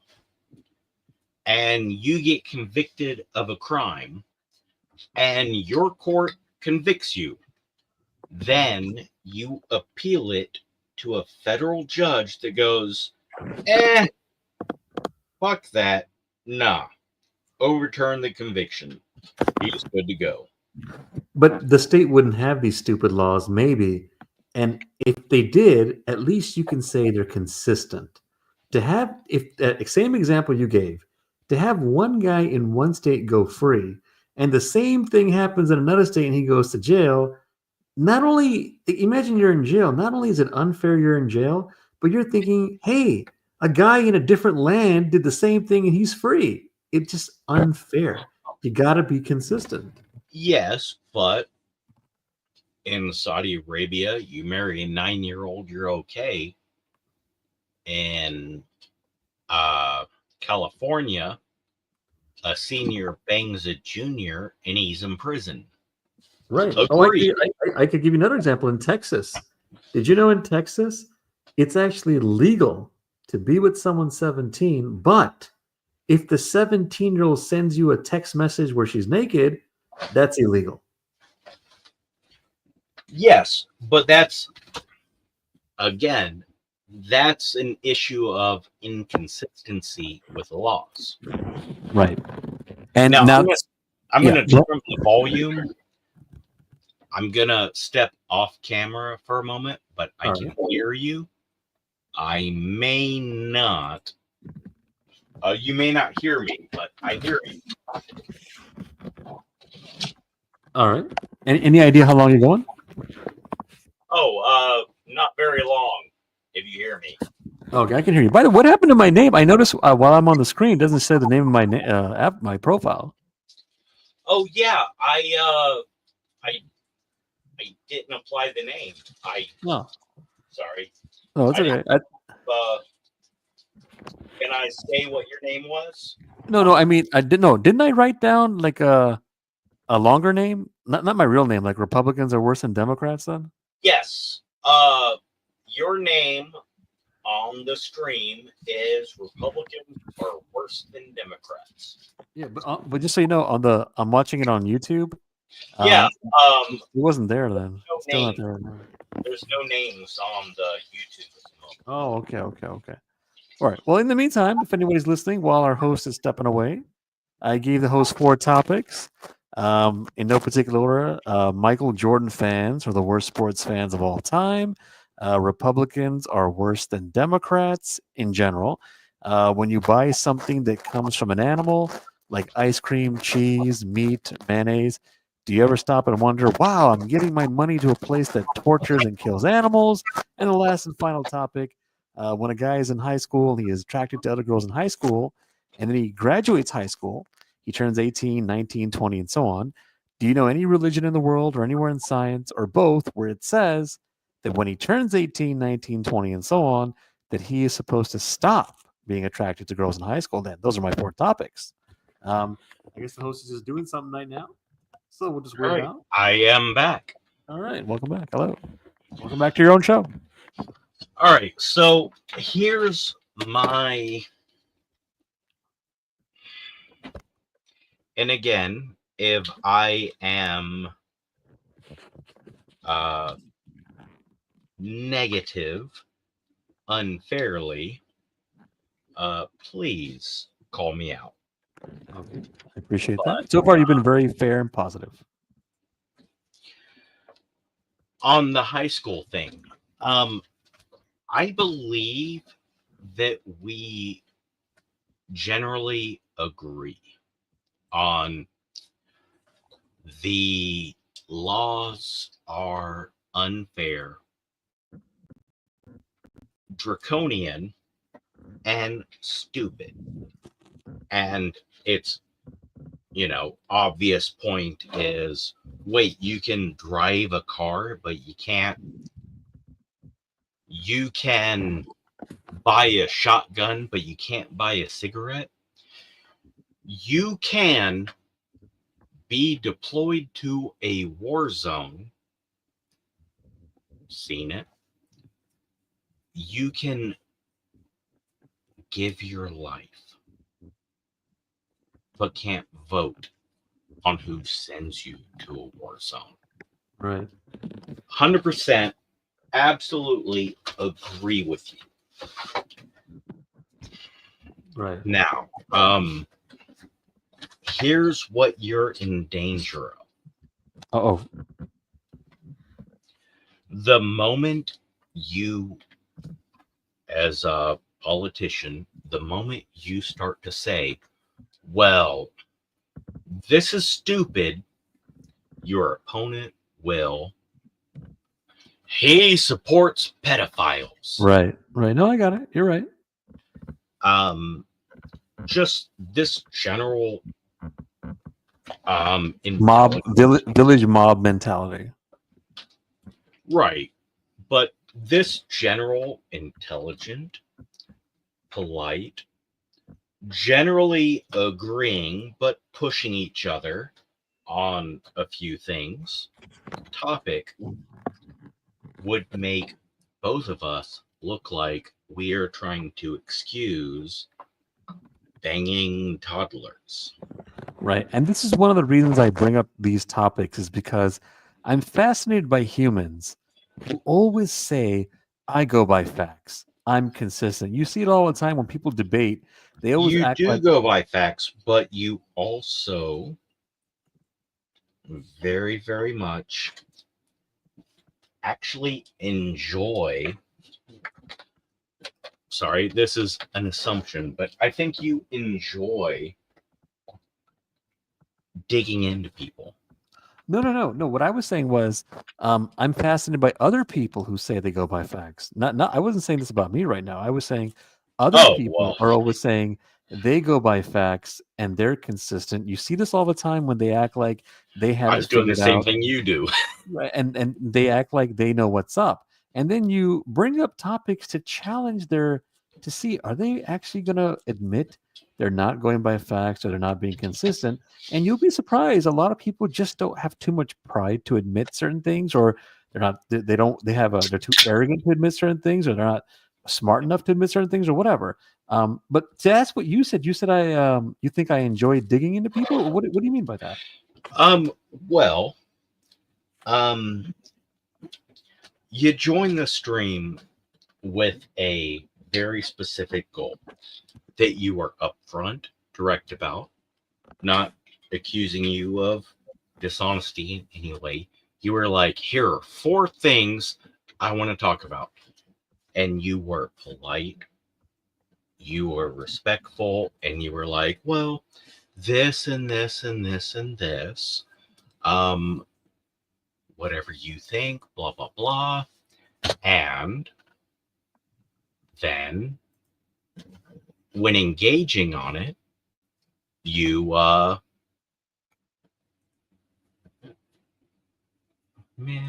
sorry. Apparently, it doesn't want to show you your random. By the way, what is that? The picture? Yeah, Oh, that's a galaxy. That's our Milky Way galaxy. that is the Milky Way. Okay. Yeah. Or actually, I assume it's the Milky Way galaxy. It's a galaxy, whichever galaxy. I'm not sure. Yeah, assume it's the Milky Way galaxy. I didn't. I assumed it was Milky Way like you did, but yeah, I can't guarantee it's not Andromeda. But yeah, you engaged completely, and then we jump on topic number 4 because that's the one that I felt the least comfortable with. Also the one that I was like, all right, let's fight. Okay, all right. And yeah, When I bring up these topics, I bring it up for a number of reasons. It's not one reason or 2 reasons or 3 reasons, and so on. It's a number of reasons. And any topic you bring up, some people might question why. You got to start somewhere if you're going to. I mean, you don't have to, but you're going to start somewhere on some topic. And you notice my topics are very different from each other. different. Yeah, so I give variety. All these topics I think are important for different reasons. Obviously, the sports one is not that important, but it's important. The sports one is kind of important for different reasons, but it's not that important, obviously. I want people to think: are they going by facts? Are they being consistent? I want people to go by logic, reason, and common sense. But if people keep doing this thing where they go by guesses, beliefs, assumptions, and opinions, I'm not saying guesses, beliefs, assumptions, and opinions are wrong. No, but you don't have to go by those things for every topic. We all go by emotions. We do. You do, just like I do. Mm-hmm. I do, however, suspect that you strive to recognize when it's your emotions versus your beliefs Mm-hmm. versus your logic. Mm-hmm. Because as we have clearly covered on my topic, or on the topic of education, government is bad. Private school, good. But public school is needed. My logic, my emotions found a balance of, yes, public school should be there. Government school should not.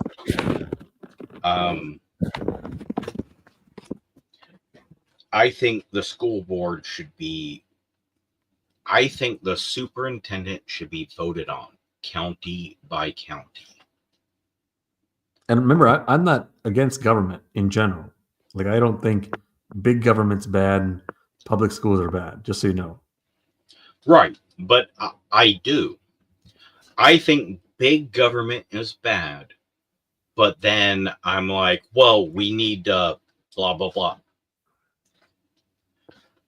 To bring it back to the age of, or to the seniors in high school being convicted of sex crimes for banging a junior,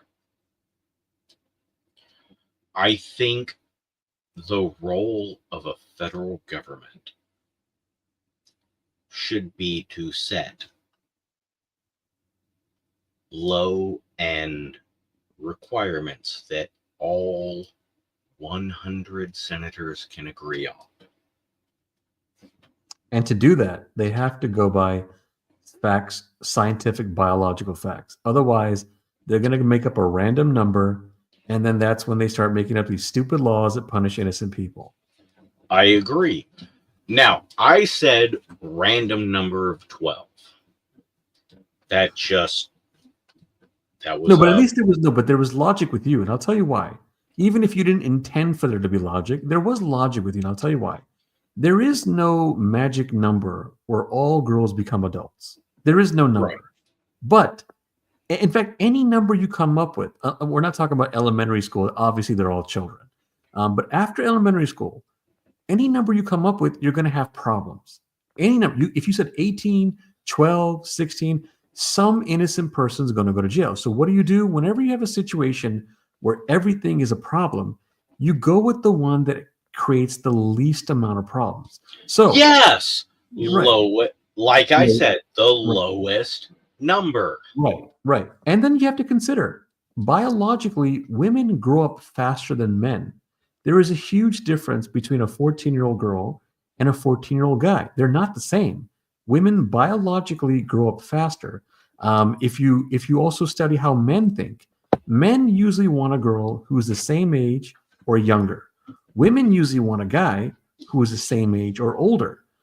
So when you take all this into consideration, and you take into consideration that junior high is literally where they're changing, and by the time they're in high school, they've pretty much, the women that is, they've pretty much become who they are. You'll see 14-year-old girls who are taller than their mother, stronger than their mother, maybe smarter than their mother, and so on. At some point, you have to draw a line. So you go to the area where you know, when do they become women? And that's after puberty. Now, what's the specific number? There is no number. But I would say around junior high and right by high school, that's where they pretty much become women. Now, if someone says, hey, I disagree with you, that's sick, that's nasty, it's disgusting and all that. Okay, I'm down with that. So now be consistent. If you're going to say they are children and it's wrong and they can't do all these sexual things, all that, then punish every guy. Punish all the guys in high school, punish all the guys in junior high, punish all the guys in college, punish all the guys who they're in love with. Even if the girl says, don't punish him, I love him, punish him anyway. You got to be consistent. I'm not saying they should punish the guys. I'm saying don't pick and choose who you're going to punish. I agree. They're unfair. I agree that they are sometimes motivated by outside sources. Mm-hmm. I will say I agree on the consistency part. Right. Remember, I'm not saying punish the guys. I'm just saying if you're going to punish them, at least at the minimum, be consistent in your stupid law, in your stupid laws. I do want to point out that emotionally, personally, I find it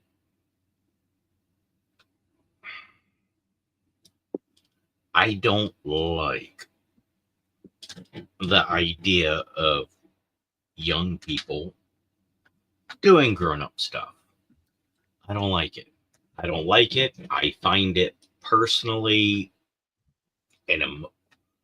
I find it emotionally I'm very surprised, actually. I had the impression that you were pretty much agreeing with me, but now when you said, oh no, I absolutely agree with you. I'm just saying, emotionally, Like, let me just give you a specific example. When you say young people doing grown-up stuff, what would be the difference between a 17-year-old and an 18-year-old in terms of being young and doing grown-up They're stuff? grown-ups. Okay, then change the number from 17 to 16. What's the difference? Again, drive a car. You're grown up. What if you live in New York and you take the subway? I don't mean physically driving a car. I mean, you are trusted to drive a car. You're a grown up. Right. I'm saying, Can a person who's not old enough to drive fall in love? oh, absolutely. What I'm saying is, all right. When I was 13, I was doing grown-up things with people my age. Now, as a 98-year-old man, emotionally, I find that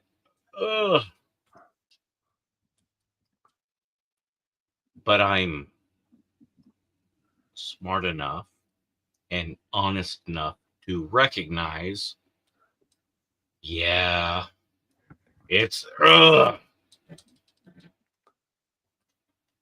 understand. but Each person is different.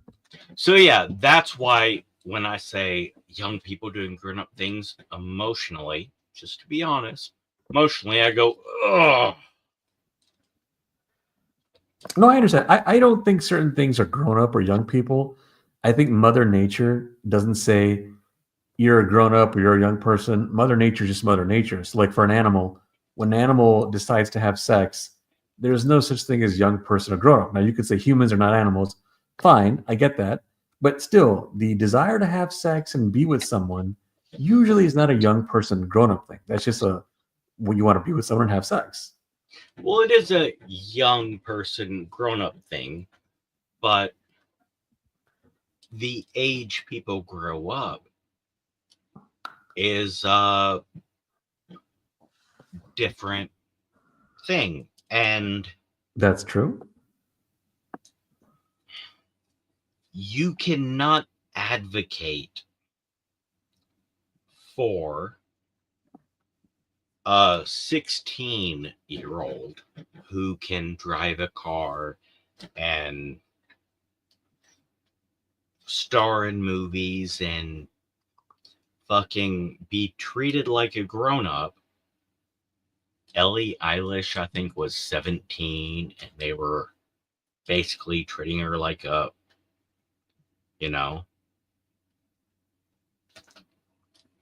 There must be a million. There must be a million supermodels under 18. Right, but the moment you advocate for, hey, can we be real on that?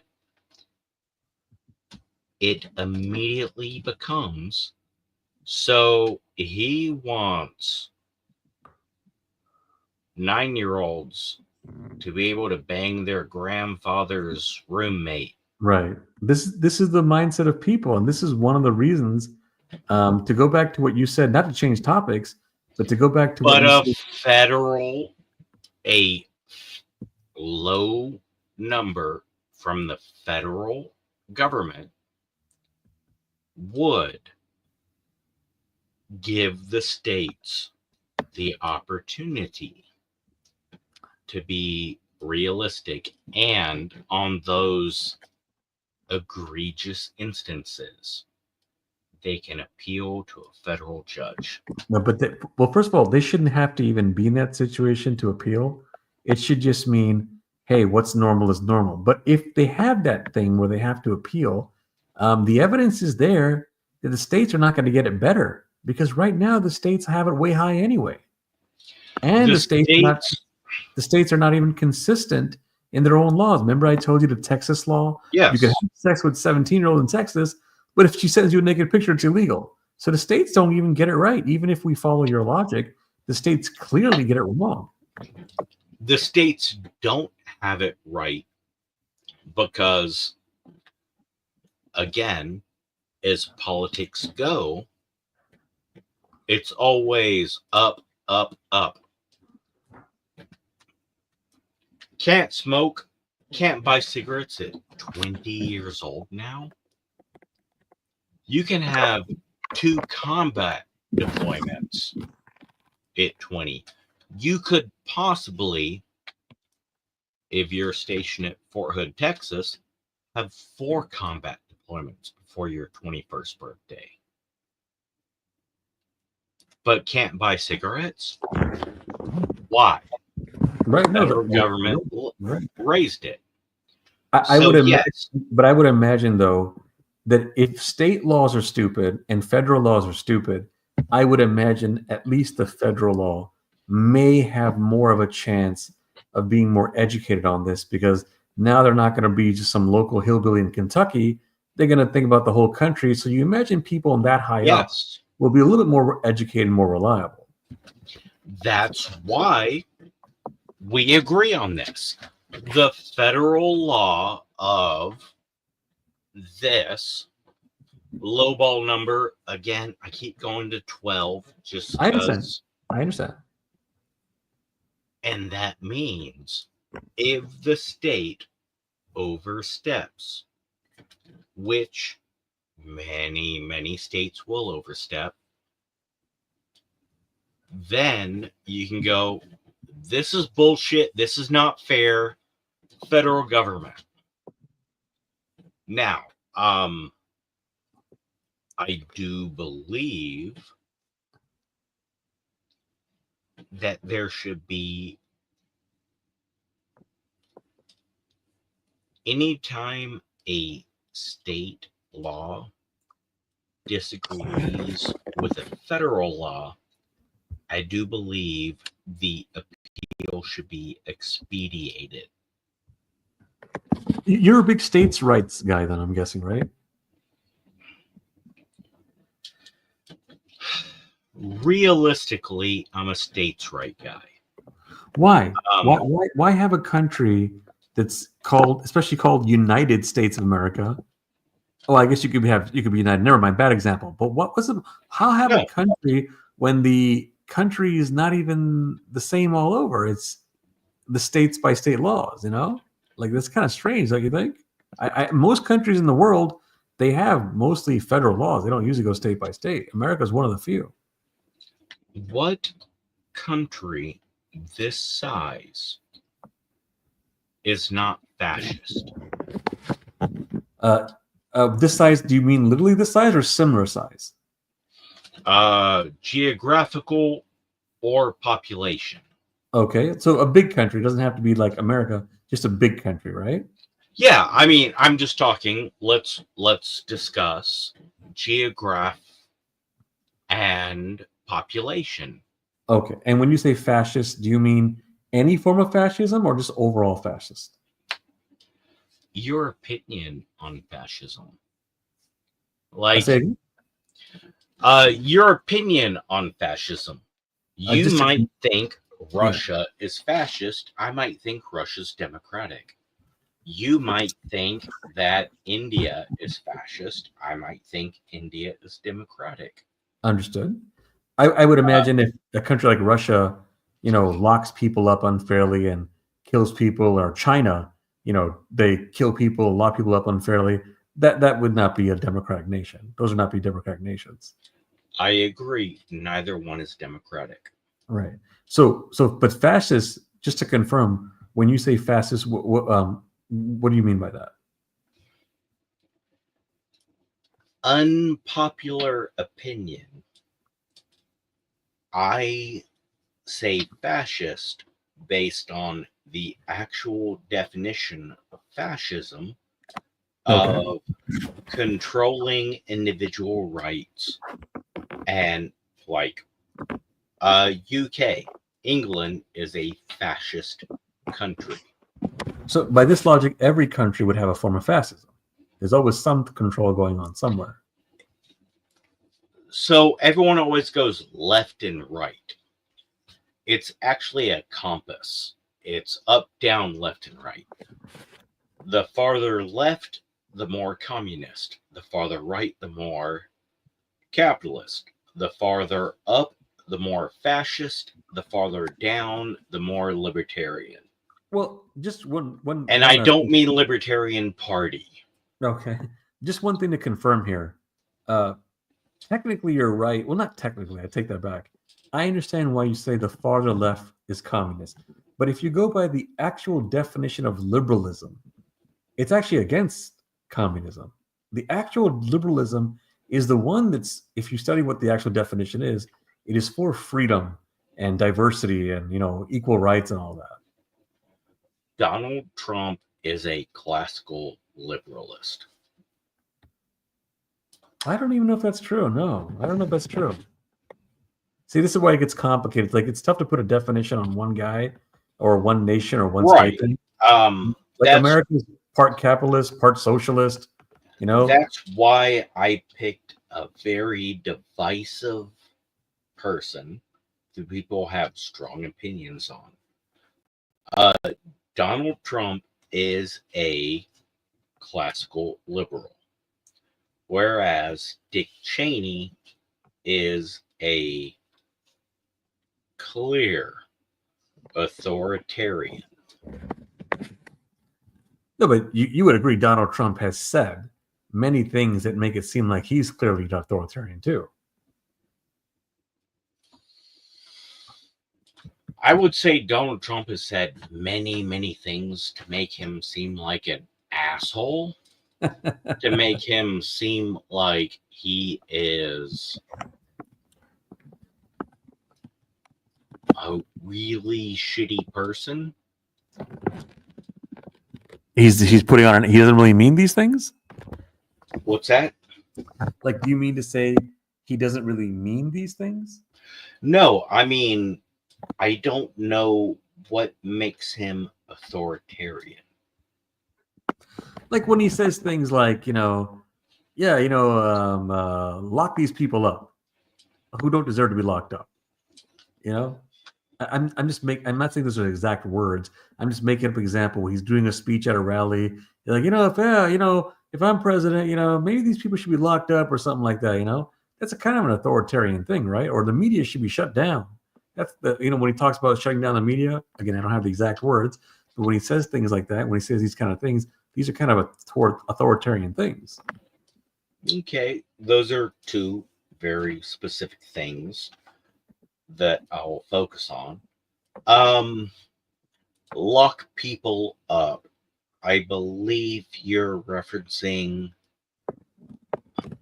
immigrants that came No, to not the at all. country illegally. No, not at all. No. I wish I had all the examples in front of me. Okay, so are you talking about the specific politicians? Yeah, that's one example. There you go. I wasn't Okay. I didn't focus too much on that. I did think about Hillary Clinton, but I wasn't focused too much on That's that. why I asked. Okay, so you're thinking of Hillary It's a Clinton. general thing that he does Um, and says sometimes. Yes, Liz Cheney,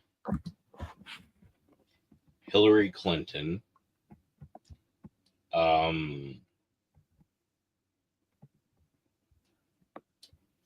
that's a good example because that's people from two different parties, the two major parties.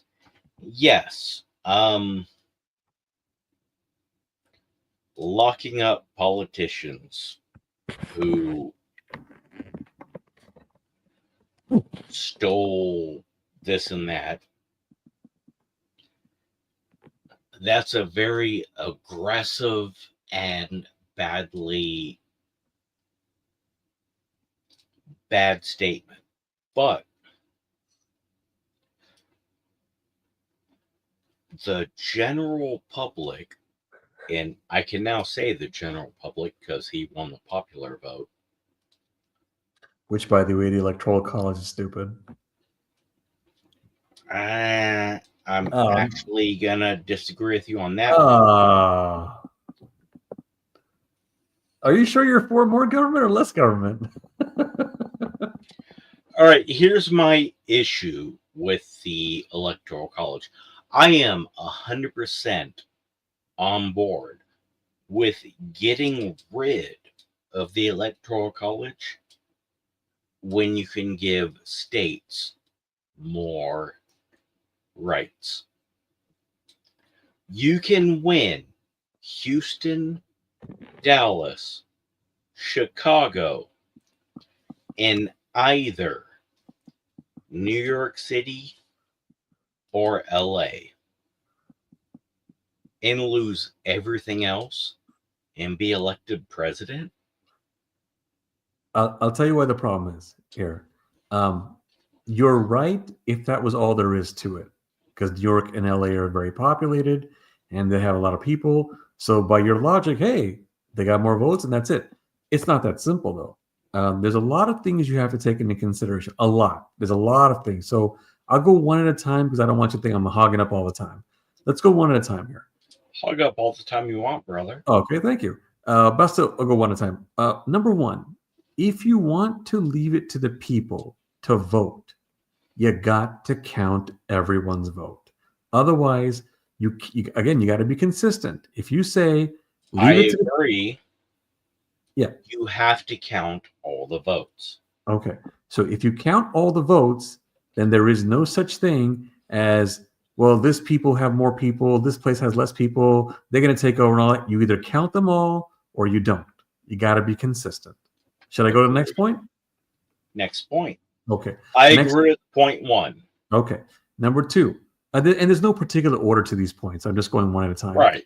The founding fathers never intended this to be a permanent thing. It was a temporary solution. So if anyone ever says, I believe in the founding fathers, they had a great document and I trusted them and they knew what they were doing, you got to be consistent. The founding fathers. They wrote a wonderful document that was a great compromise, and they wrote it open-ended for a reason. Right. And it was never So, intended yes. to stay this way. The Electoral College was a temporary thing. It was never intended to stay this way. Should I go to the next point? I disagree with the Electoral College was meant to be a temporary thing. Oh, you think it was permanent? No, I don't think it was permanent. I think it was written to last until it stopped mattering. And Okay, I so think- no. Yeah, so it's kind of the same thing, right? If it's not Well, permanent, yes, if it's not permanent, it's temporary. you're right. Yes, they wrote it to be temporary. Right. And I think after the 14th Amendment, it needs to stay permanent. Okay. The next thing, populations never stay in one area. Populations go all over everywhere. When people give this thing where they say, well, LA and New York are going to control everything, or California state, or California or New York state will control everything, it's never like that. Populations fluctuate and go all over the map all over the time. That's why you see swing states change.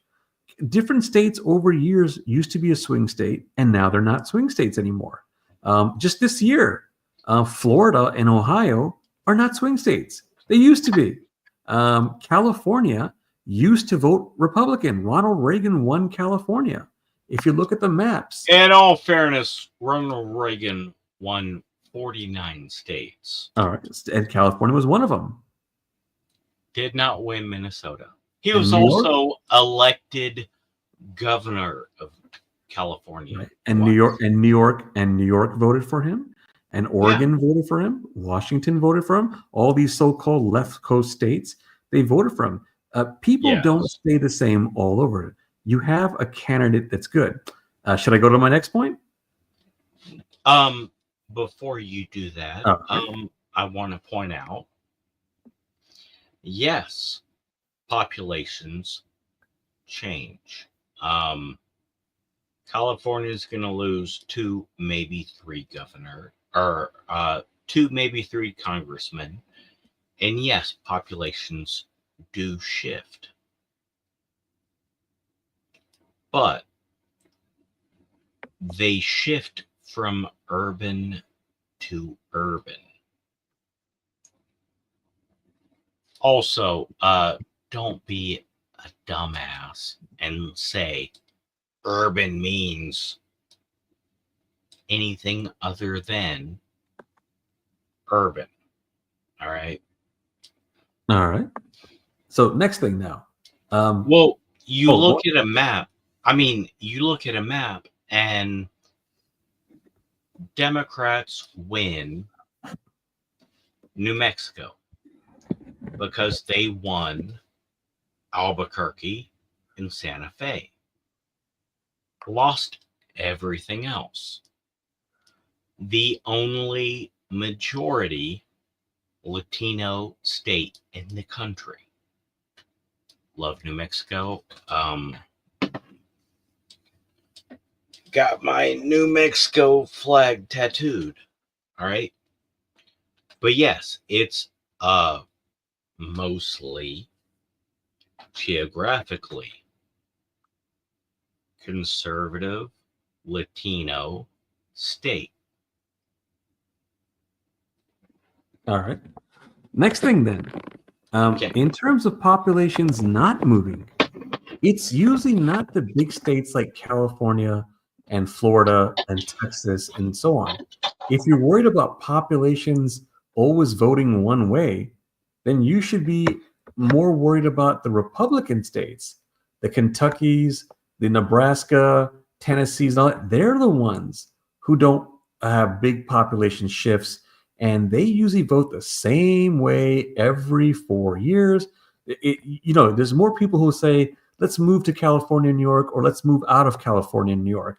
But they don't say, let's move to Kentucky and move out of Kentucky. Usually the populations stay there. Not always. I'm saying usually they don't shift as much compared to other places. So again, if you are worried about certain states, you have more reason to worry about the smaller red, not smaller, but the red states. I think. Should I go to my next point? You can say smaller states, but I said, but I made a mistake because Montana is not a small state, right? right. It's But small. population. Yeah, It is a small state. But before you move on, Yeah. want to point out, you're wrong on that one. Oh, New York and California have lost population.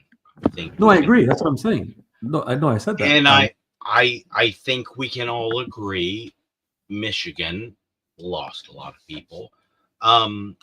There has been a tendency of blue states losing people, moving to red states. No, but I think we have a misunderstanding. I don't say that they don't leave the states. They do. Populations shift. People leave and enter blue states all the time, and they do it in red states too. What I was saying was, states like California and New York have way less people staying. Like people come and go all the time because they're big states. People come and go because they're more expensive or they want to go to the big place. But in small states like Montana, Kentucky, Tennessee, and so on, they usually stay the same. Usually, people don't usually go there permanently, and they don't leave there. Like if it's a poor state, Alabama is not going to have a high change of entering and leaving. New York will. Yes, and I agree with everything you said.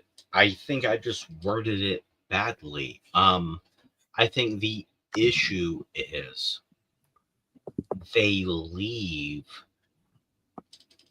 Los Angeles and move to Austin. They don't move to Sweetwater, Texas. I think people leave Los Angeles and go to Fresno or Bakersfield or some other place because it's more affordable. They go from urban to urban. Like people aren't moving to Portales, New Mexico. They're moving to Albuquerque to get those big jobs. Yeah, that happens too. Yeah, it happens too. they move to urban areas in red states to benefit from the red state laws. Right, that happens too. Yes, that happens And too. then that red state shifts to blue state. And that is why Ohio went from a swing state to a red state.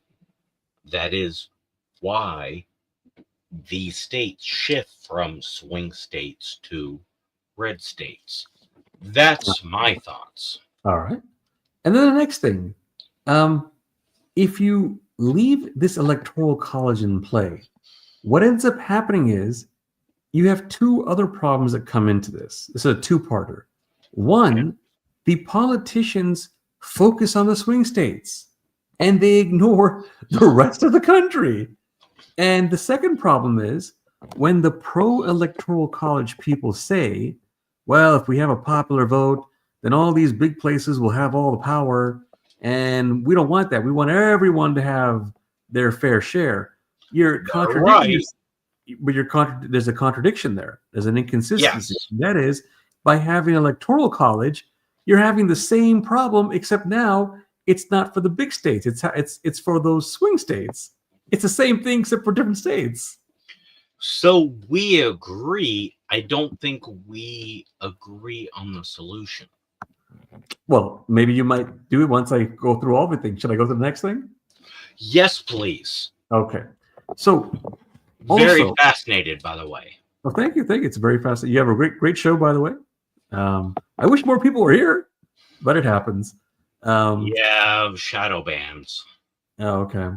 Next thing, when you want to ask people to vote, and you say, "I don't want to have a popular vote because of all these, the high population places will have more power." Okay, fine. I don't agree with that, but okay, fine. The solution should not be, let's go by the minorities. So, for example, if you have 49 people in California and you have 4 million in Iowa, and you say, I'm worried about California controlling everything. Okay, I don't agree with that, but okay, I get your logic. The solution should not be, let's rely on Iowa. This doesn't make any sense. Why do 4 million people overpower 49 million people? I gotta ask two questions. Are you left-handed or right-handed? Right-handed. All right. Can you please use your right hand to reach down? Are your balls brass or nickel? Because I know economics. No, you're absolutely right. There's a reason why presidential election, massive turnout, midterms, not so much. Because everybody thinks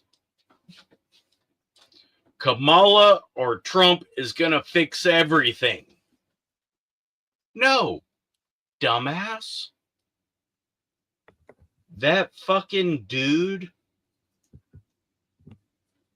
that came into your fucking Taco Bell drive-thru, he's gonna fucking fix the shit that actually matters to you.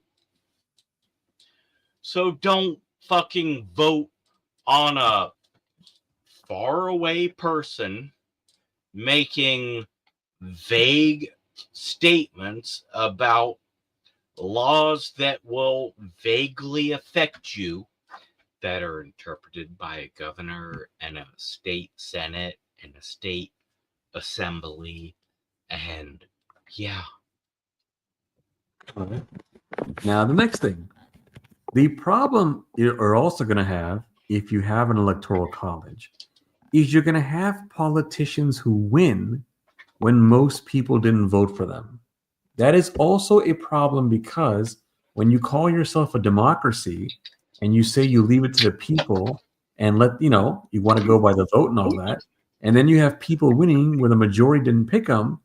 There's an inconsistency. There's a contradiction. You can't have it both ways. Should I go to the next one? Well, let me respond to that. All right. Everything you said was factually correct. But democracy, I could pull up the direct quote from Plato, but I'm assuming you'll give me a heads up on this one, or a benefit of the doubt. Plato basically said a democracy means the worst fucker will rise to the highest power because he says shit people like. Makes sense. Democracy is 55% of the population said, let's execute everyone with blue eyes. And the blue-eyed people were like, oh, well, I guess that's what they said. No. That's why I like a republic. But a republic is got some issues. So, republic, democracy, checks and balance. This is fucked up. This is fucked up. That's fucked up. Actually, that's pretty cool. So, yeah, I'm a big fan of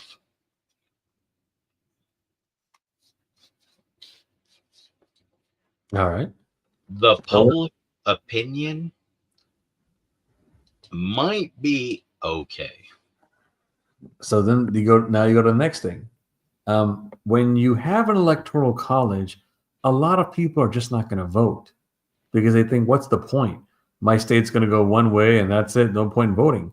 So when you have a popular vote, a lot of people who don't vote will vote. You will have more people getting involved. And then, in theory, at least, you might have a better outcome because more people vote. So more likely you're going to have more people and educated people. Now, you could say, well, hold on. Just because more people are involved doesn't mean they're going to be more educated. Yeah, they could be uneducated. That's true too. So at least what's better?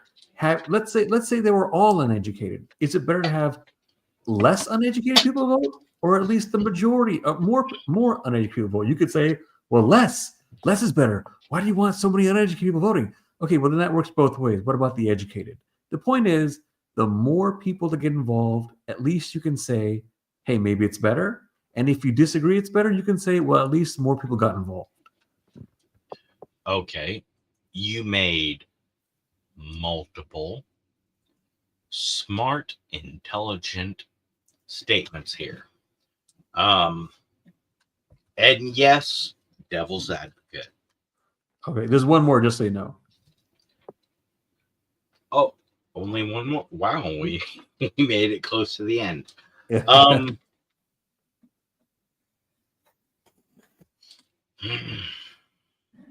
I'm going to bring this back to a previous topic.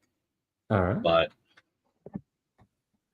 I would like more informed, educated people talking on the topic. I would like more people addressing the issues that pertain to them.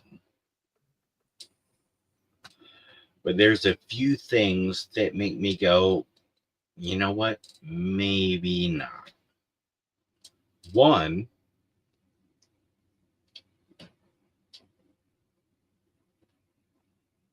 we choose senators who represent the state, but we choose this based on a popular vote.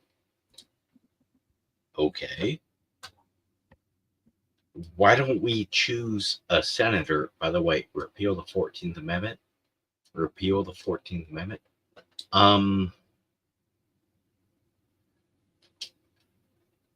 If we could focus on what affects me, what matters to me, we should, with common sense, vote on local politicians because that's what affects us. But we don't know who our local politicians are. Don't say who. Yeah, But and I do made a mistake. you by the way. know? Yeah. But do you know who your state representative is for your community? No. You should. But there's no reason to, because all they do is manage my town, my life. So we don't care about our local government. There you go. By the way, I made a mistake. When I said I had one more thing, I made a mistake. It was two more. And then you said something that reminded me of another thing. So it's three more, actually. But I don't have to. Yeah. I don't love have to it. Absolutely love it. Yeah. By the way, this is the best chat I've had in a while, John. Oh, great. No, thank you. Yeah, it's fun. You can, if you ever want to go on my program and plug your page, send me an email. Let me know.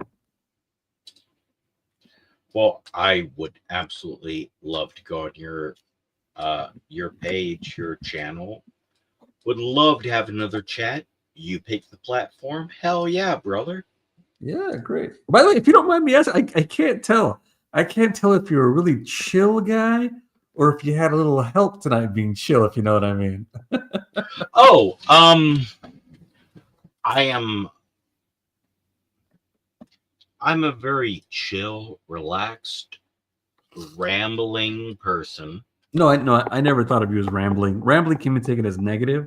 I thought you were very thoughtful, insightful, detailed, and all that. But I just couldn't tell for sure. Cause I don't like. If you don't mind me asking, because I can't tell. I don't know. I drink once a week. Okay, so have you been drinking tonight? Oh yeah, I'm sorry. Yes. When I was, that was me drinking.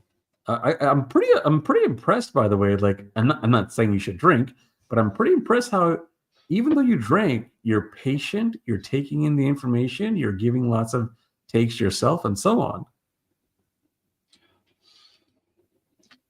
I very much value people I disagree with,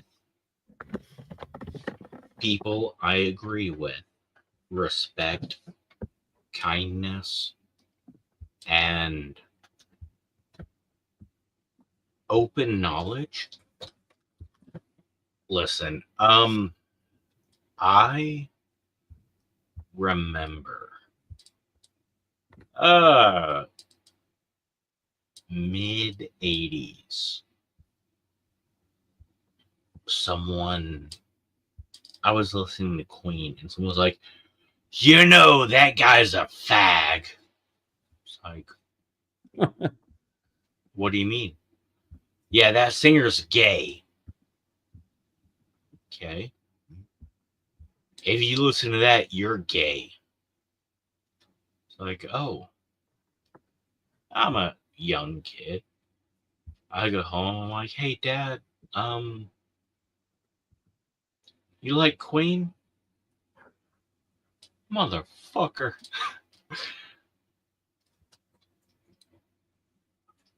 You got my vinyl collection? What are you asking? What song are you looking for? No, Freddie Mercury's gay. And young kid, my father responds with, I didn't ask if he's gay. I asked what song you're looking for. Oh. You know he's gay? You know what? He's probably gay. I don't know. Never cared. Yeah. And that taught me, fuck it. Figure it out. Yeah. By the way, do you have other people who call into your show? I used to. I used to do a lot of live streams. I was very active social media, and dial back a lot. I'm starting back in. Actually, it wasn't on my channel, but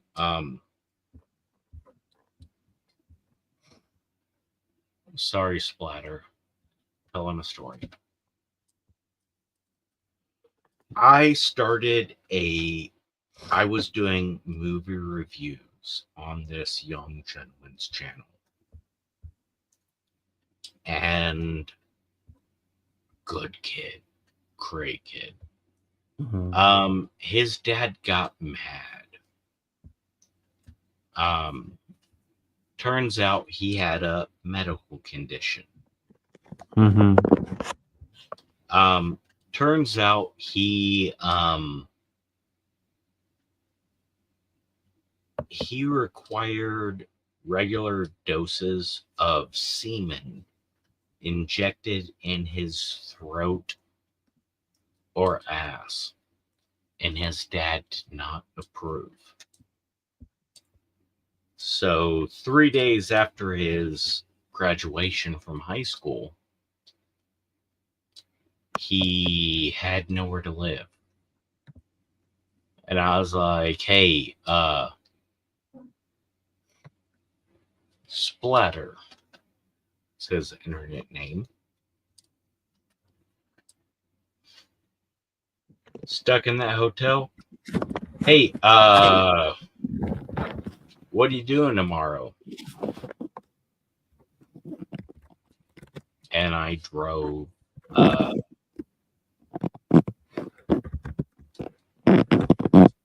supposed to be 9 hours. I did it in 7. Brought this chubby little queer to my home.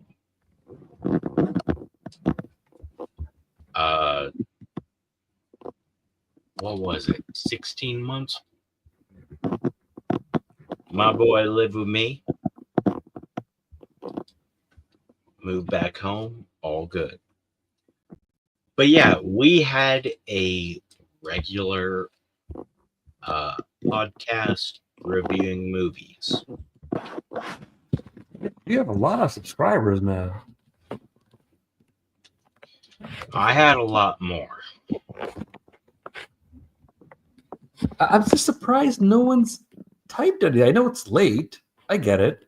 But I know sometimes even if you have a lot of subscribers, sometimes not a lot of people come to a live stream. I get it, but still, you have over 8,000 subscribers. We've been here for a while, and no one else has came here and wrote anything. I'm surprised. You know? Yeah, my view count is low on YouTube, and I'm getting messages, but not comments so much. Mm-hmm. Maybe they'll fix it so Facebook comments come in, because generally I just get messages going, hey, so-and-so on Facebook. I tend to ignore those. You know, one thing you can do that might help, because you take calls. when you do a live stream, put something in the title other than rambling podcast, because I'll tell you why. One, maybe let's say you put in the title, I'm just making up an example, okay? Let's say you put in the title, hey, open microphone night, any topic. Maybe YouTube will pick that up and say, okay, this for this kind of title, we're going to push it to this amount of people or these people. And secondly, maybe someone who just came to your live stream will say, oh, okay, hey, that title, okay, I want to call in. That's interesting. Hey, let's find out what's going on or something. You know? Maybe it might work. I don't know. Maybe it might help. I don't know. You know what? Good advice. It did work. It's part of the reason why I reached 12,000 subscribers. Mm-hmm. But hey, I love you, brother. Thank you. You too, man. CCDV. Yeah, man. CCDV. If you ever want to go on my show, man, send me an email. Let's set it up. I would love to have conversations on your channel. Thank you. And by the way, yeah. I don't think we've debated yet. And by the way, if you're this good when you drank alcohol, you must be even better when you don't drink alcohol.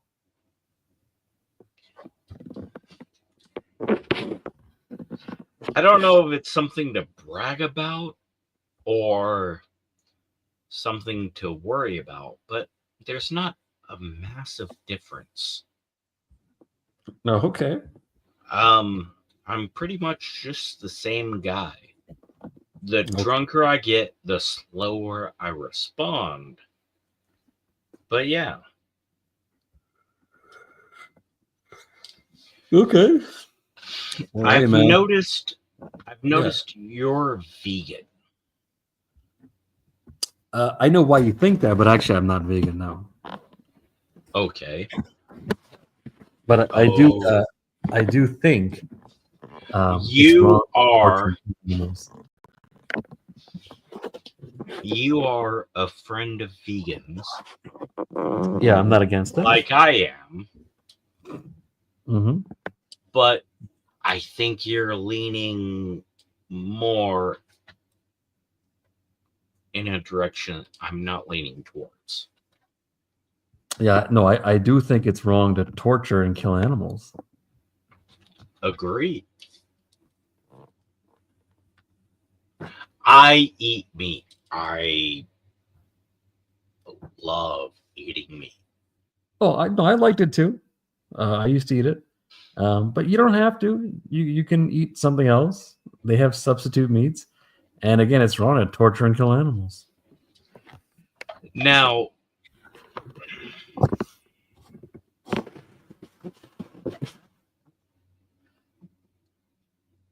I don't know. Maybe I'm biased. You got a dog right behind you, man. You wouldn't eat your dog. I've eaten dog. Oh, okay. I didn't know I was eating dog. I'm not shitting on Koreans, but stop eating dogs, please. Well, you know the inconsistency there, right?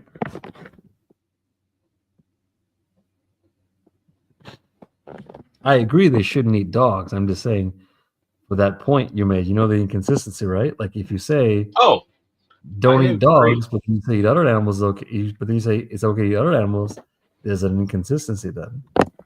Like I said, one of my previous wives was like, "Let's raise turkeys." Okay. Maybe. And then she's like, "Oh yeah, this and this." It's like, all right, you talked me into it. We'll buy some turkeys. But we can't kill them. What do you mean? Then why would you have turkeys? I'm not gonna raise a fucking animal and then kill it. No, no, no. Now, does that mean no one should kill a turkey? No. Does that mean I won't eat turkey? No. It means I can't do it. I cannot raise an animal and then kill it. So I 100% recognize, identify with how people feel. I do not take my emotional response of I won't fucking kill an animal just so I can eat it and apply it to farmers or others. Well, farmers do a lot of horrible things to animals. Agreed. 100% agree. Now, it's not the same. It's not a moral stand to change the world. But I do spend more money than I should to buy meat from the Amish or from trusted people that do things in an ethical way. Oh, there is no ethical. They're all horrible. It's just some are less horrible. Okay, that's accurate and fair. I do spend extra money to purchase meat from less horrible Okay. ways, and it makes me feel better Sure. about that's being an omnivore. Right. That's the intention when they sell you these products and they say organic raised, cage free, and all that. You know, oh hey, I don't know, whatever they say, no bad stuff and all that. It's less horrible, but it's still horrible. It's made to make the human feel better. It's less horrible. That's good, but it's still horrible. You know, Listen, some CEO, some fucking international or federal dude saying something. Cool, nice, thanks, bro. But I meet you, I look you face to face, and you're like, less evil? I'm like, all right, less guilty. It's fair, it's honest, it's not right, but it is less wrong. I understand. And remember that it's not just meat. It's anything that comes from an animal. It could be ice cream. It could be cheese. It could be mayonnaise and all that. It's not just the meat part. All right, I don't eat mayonnaise. I love my cheese. And yes, damn you. Yes, on cheese, I abso-fucking-lutely. I'll go to the Dollar General. I'll go to the Dollar Tree. I love my cheese. I understand. I fucking understand. eat my I understand. cheese. No, I And understand. yeah, to be honest and fair, I do not source more ethical, less awful cheese. Nope. I'm like, cheese. Yes. But you know, it's like any addiction. it's hard to quit for a while because you're used to it. This is what you grew up with, what you've been eating for a long time. Once you wean off it and you eat other things, you will look back. You will look back and say, wow, I don't even miss this. It's not hard to stay off of it. Why didn't I do it sooner? And so on.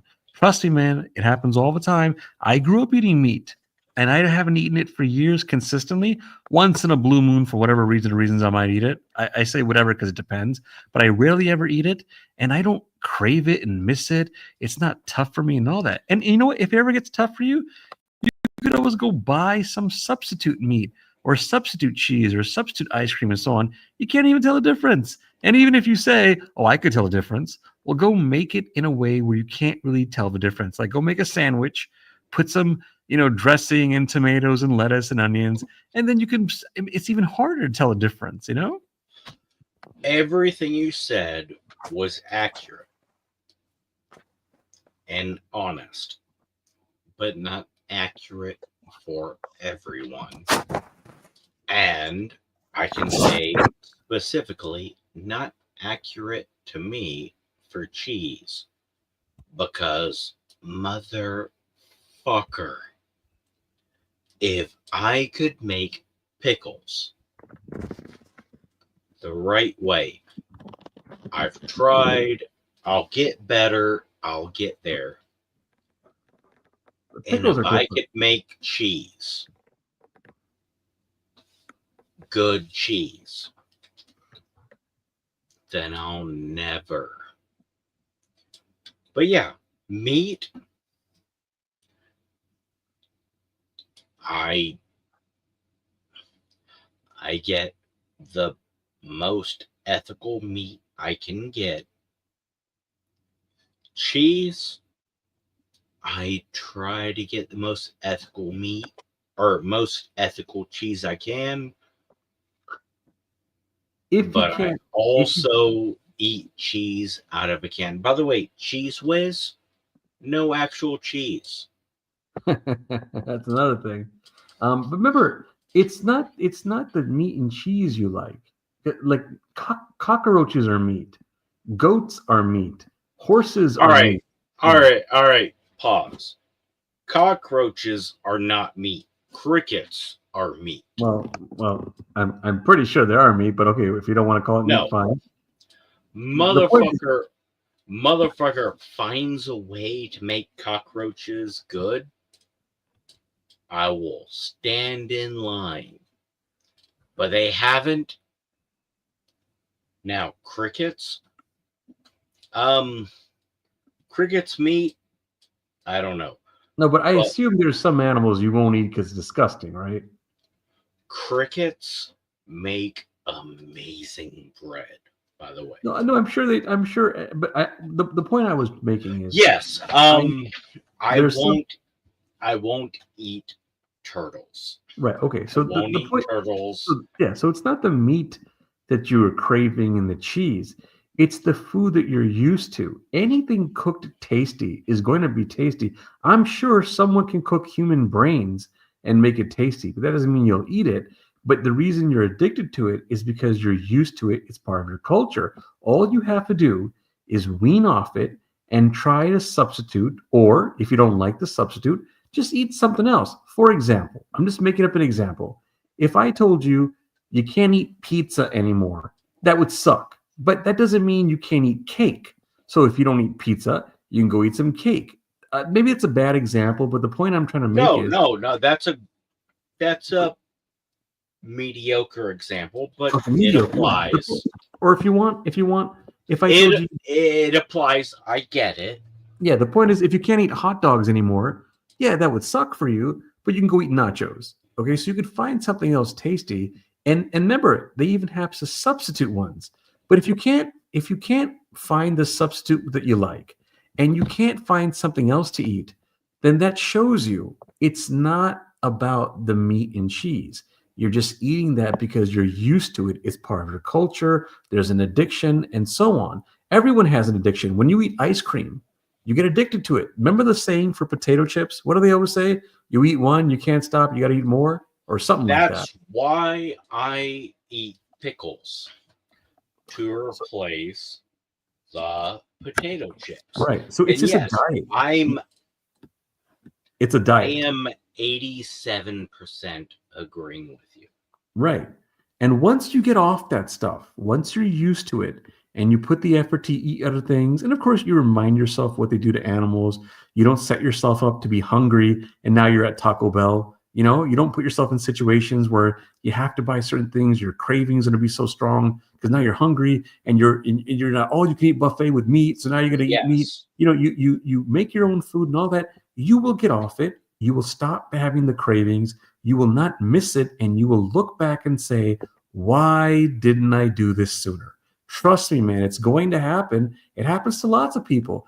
You just got to do it, actually. I also believe in a lot of food. They put things in the food to make it addictive. Oh, pause. Time out. Stop being a Trump supporter.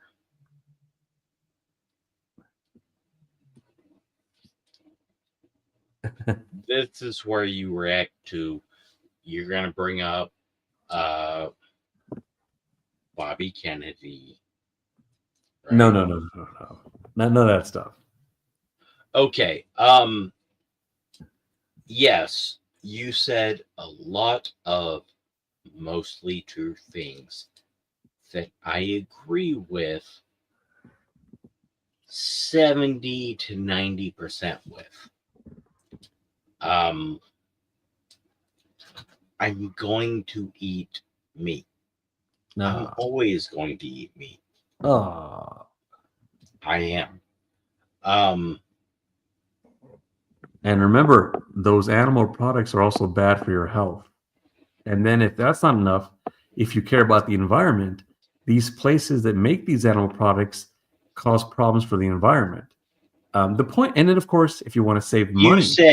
You said two correct things, but you left out some things. Well, there's one more thing. You also save money. I'll give you an example. Save money means buying non-animal products usually is cheaper and they'll give you more for your money compared to animal products. For example, if you had $28 and you could buy steak, you're not going to get that much food for $28 and the food won't last that long. Now, same $28, you go buy rice. You're going to get a ton of rice for $28 and it'll last you. Time out. Pause. That's a misleading statement. Oh, wow. You can buy the substitute for less. That's wrong. No, I didn't say that. No. I know you didn't say that.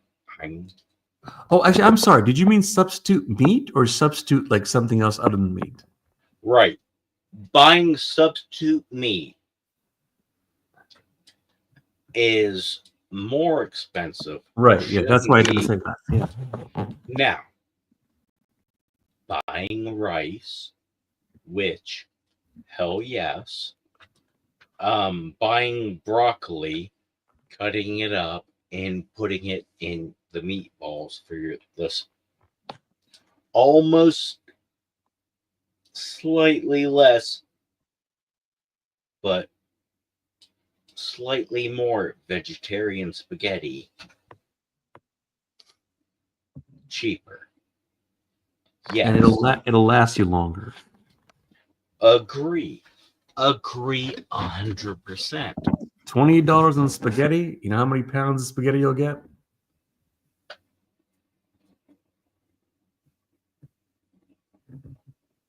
Oh, you're not talking about spaghetti noodles. You're looking at the ground chuck. Yeah, the uncooked one. Yeah. And then you spend it on turkey, $28 turkey. How long is that? How much you're gonna get, and how long is that gonna last? The point I'm making when I give you all these points, each point is great, and then if you go by all the points, the bigger picture, you put it all together. You just put everything, like if you go by everything, there's no good reason to keep buying these things. And don't forget, animals are tortured and killed. And by the way, you know what else is sad about this? When they torture and kill the animal and they make whatever they make, so they got what they wanted. When they don't sell it, they throw it in the trash can. Yeah, that's, by the way, that's a great point, because that's a big thing. Smart to put it at the end, because people that you generally perceive as right wing, I'm assuming, and that end of the spectrum point out the waste that big corporations do. That's when they will say, we got to stop that. Well, that's why we need to shut down all meat processing, blah, blah, blah. And this is where I think I might be in the general area of middle ground. There is no middle ground in torturing and killing animals, man.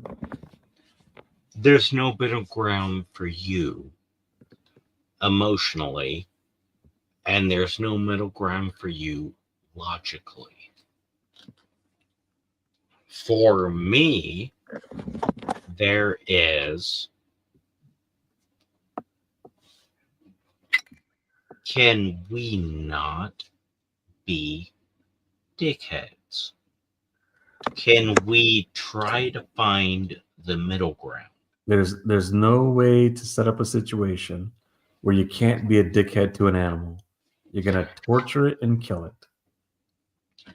There's no way to set a middle ground between you and me. Oh, well, what would be the solution? Torture and kill half the animals, or? No, the middle ground for me is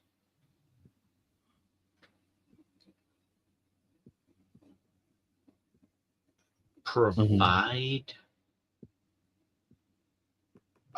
raise and slaughter animals in the most ethical way that you can. There's no way. There is no way to feed. There's no way for you. No. And let me show you how. Think of all the restaurants out there. Okay, how many restaurants are there? A ton. Think of the fast food joints. How many are there? A ton. Think of the grocery stores. How many are there? A ton, and so on. To keep stocking up these grocery stores and fast food places and restaurants and so on, you have to have a system in place that constantly cranks out animals over and over and over and over, and they're ready to be tortured and killed. To have that system in place, you can't have one guy going around shooting and killing, getting all the animals to be born, separating them from their families, caging them and killing them. There's no way one guy can do it. You have to have like a factory that makes suitcases. You put them on the converter belt and you just crank them out. To have that system in place, you're automatically going to torture and kill them. There's no middle ground. Even if you did a farmer who did it for a few people, he's still going to torture and kill them. And this is why you on one end and me in the middle, and God forbid you have to, I guarantee, from our conversations, I guarantee you have interacted with those people on the other end. Who don't care? There has to be a solution. Yes, the solution is don't torture and kill. It's really not that hard. If you went to China, remember you brought up the Koreans or something? Yes. If a guy in Korea or China was torturing dogs and killing dogs, you wouldn't say to the guy, "Hey, can we have a middle ground?" You would just say, "Stop torturing and killing dogs." Okay.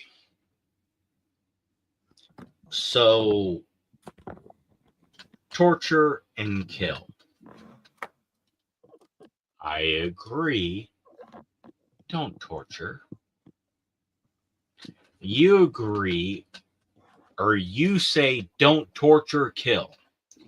I say don't torture.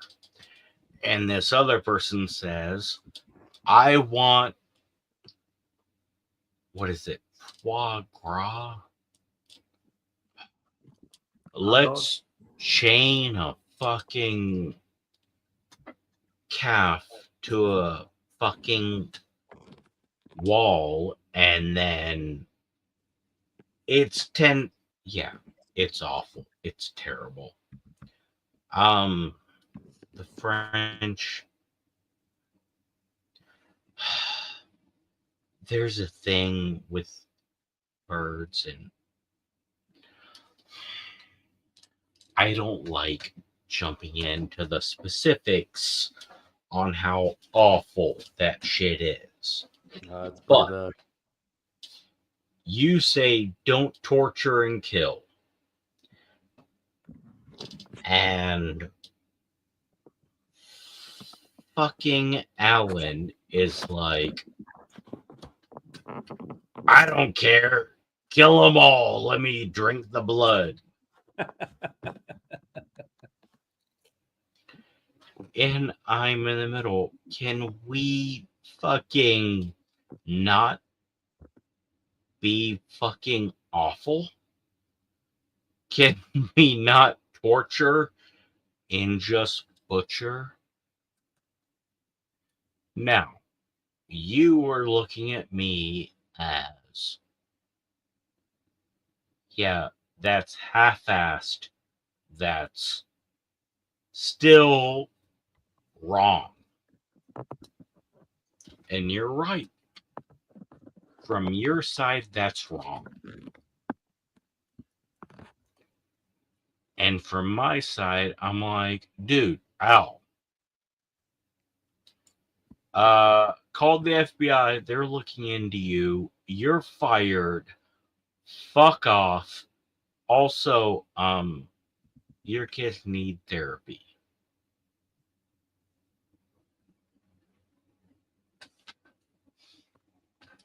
"10 years from now, the person that takes your place is not going to be, dude, Doc is a fucking homicidal murderer. I hope he dies." And Al is going to be, hey, that's fucked up. Don't do that. And then the new Doc is like, hey, Al, you're a dickhead. Hey, John, you're way too fucking pussy. But I do like those ideas. Yeah, and other things you want to consider: the land and resources they use to make these animal products. They could use that land and resources to help other humans and help other animals. And another thing to consider, I don't know, this one you may not believe in, so I don't expect, it's okay if you don't. It's a belief. Energy. When the animals are being tortured and killed, they're getting scared, sad, maybe angry or whatever, and then they die and they make the product. You Native American all of a sudden? Now, when you eat that stuff, you're getting that negative energy. You're eating the sadness, Yep. they have, the anger they have, the fear they have, and so on. They have. You know, it's just when you go by Sorry.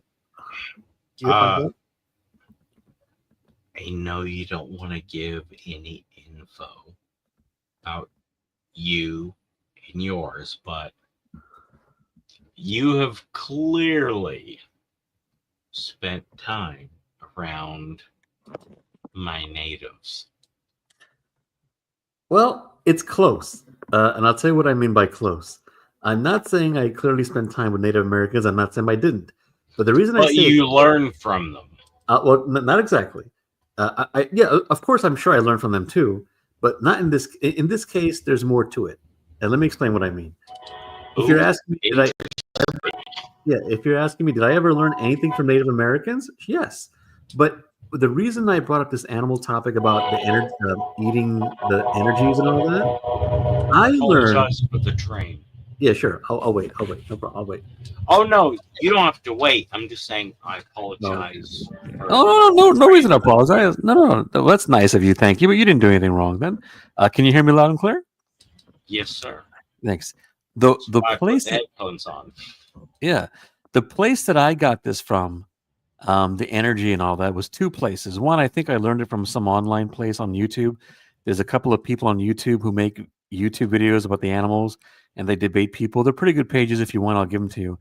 And the other place that I Yes, learned this from, Please. yeah. And the other place I learned this from is I actually follow the religions of India, Indian people in India. So I do learn a lot. That's from why you pulled up the Oh, that's why when I said Sikhism, you I were knew it. like, "Wait a minute." Right. I knew about it. I'm very familiar with Yeah. Sikhism. Yeah, no, I'm very familiar with India, Indian culture, Love Indian Sikhism. religions, and all that.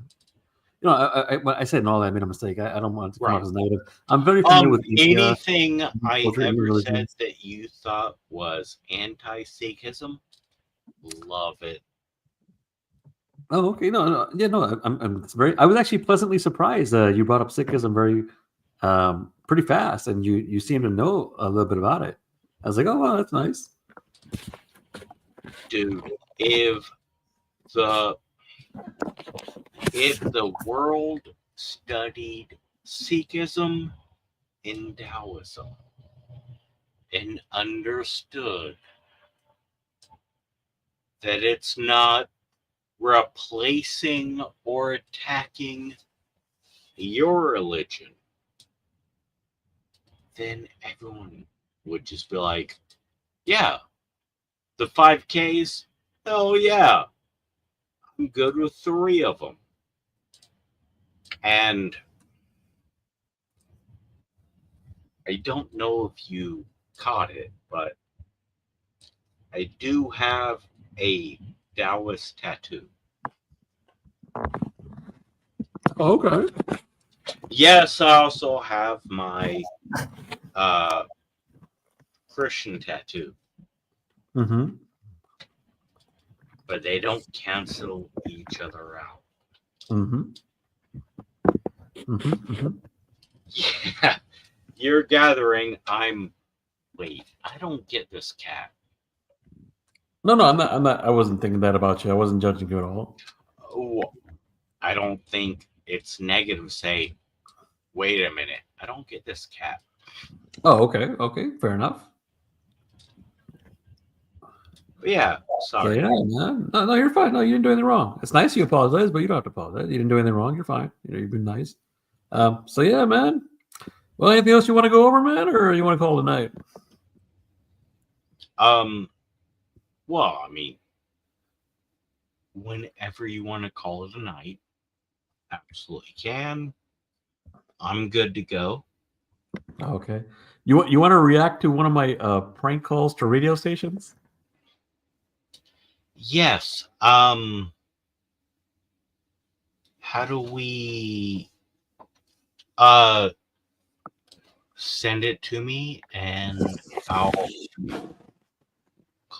pop it in. Okay, great. Let me send it to you right now. Hold on. I mean, do you want to play right now?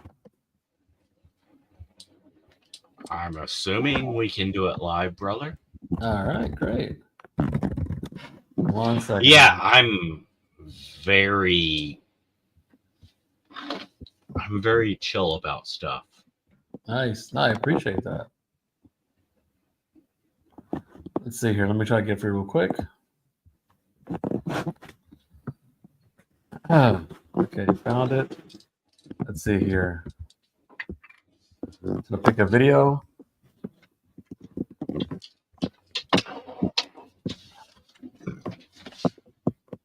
I gotta say, I think we surprised each other a little bit. It might be. Yeah, yeah, I was a little surprised. Yeah. What were you a little surprised about? I thought you were gonna fight me. Yeah, I'm one of those people, man. I want people to be to be nice, respectful, kind, and pleasant. I'm not saying I never get angry or emotional or mad or frustrated, but I try not to.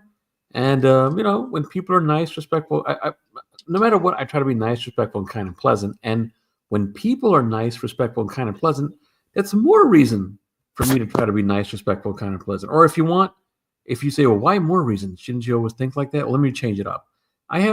If someone is being nice, respectful, kind and pleasant, there's no reason for me not to be nice, respectful, kind and pleasant. Now you can say, well, wait a minute. Are you saying you act depends on how they act? No. No matter how they act, I like to be nice, respectful, kind, and pleasant, and I try to be nice, respectful, kind, and pleasant. But I'm making the point that if they're being nice, respectful, kind, and pleasant, then I have no reason. Then I'm going to keep trying to be nice, respectful, kind, and pleasant. Now, if you say, well, if they don't keep trying, you're not going to keep trying. No, I'll still keep trying. But if they keep trying, I'm also going to keep trying. I am so very blessed. I was raised with two very close-minded, sheltered parents. And in the 70s, they were stuck in Europe and had to figure it out. And the kids did not agree with the parents on a lot of stuff. But mom was like, my family's religion says you can't wear makeup, skirts, cut your hair, or think like a person. And my dad was like, well, my religion says you can't sing, play musical instruments, or this and that. And they were like, I don't like it, but we'll figure it out. Mm-hmm. Yeah. I sent you a link, by the way, to a prank call you might like. Oh. Is there a way you could play it out loud where the audience can hear it, but they can still hear you? Yes. Okay. All right. Well, I pulled it up. It's a YouTube thing. yeah.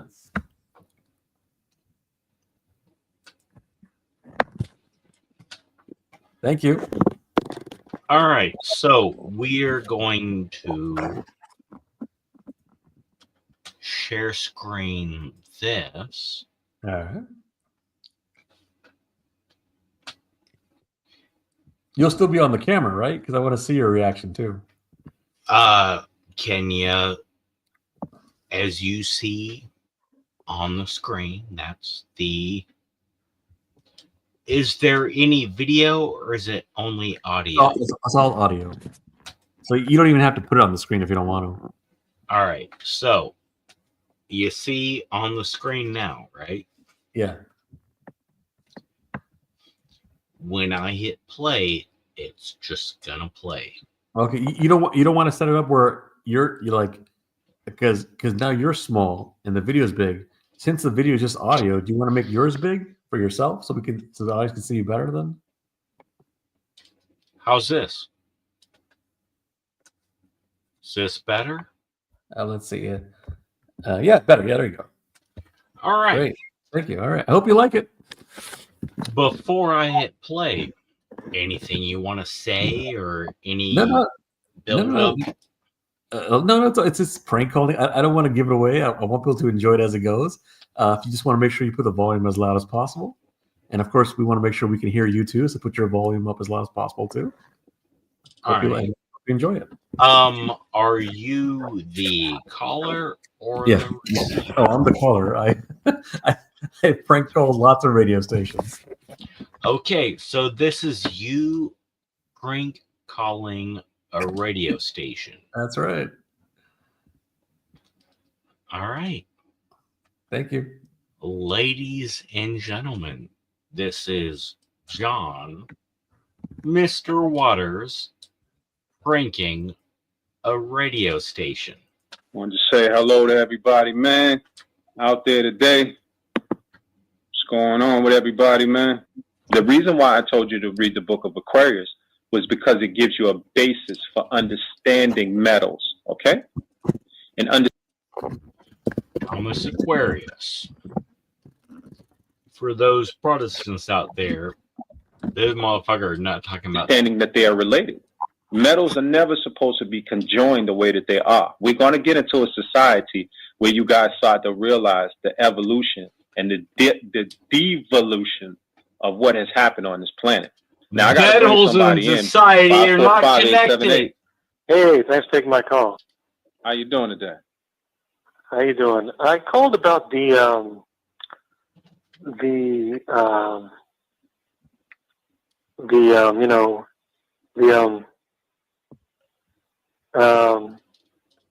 Where's 545? Where's that area code? By the way, that big pause, super awkward, and puts the motherfucker on. Okay, how do I respond? that's in the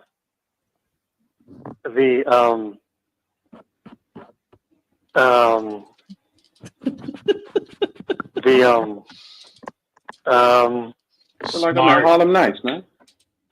the Harlem what? Wait. Feel like I'm at Harlem Nights, man. The Harlem what? Yeah. Sorry. Yes, I'm. The Feel like I'm at Harlem Nights, man. If you haven't watched that movie, your parents failed you. the Harlem what? Yeah, I said, what was your question, my brother? You know, my question was about the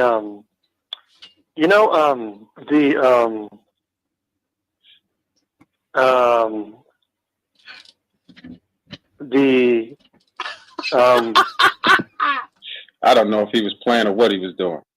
We bring in 551. What's going on? Peace to the Phoenicians. Andy Uranchi. Hey, regarding the topic of the yeah.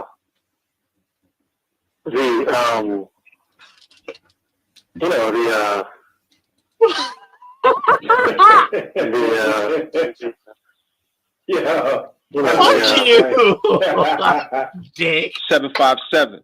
We're going to a magnetical. 757-462. Magnetical. Yeah, talk about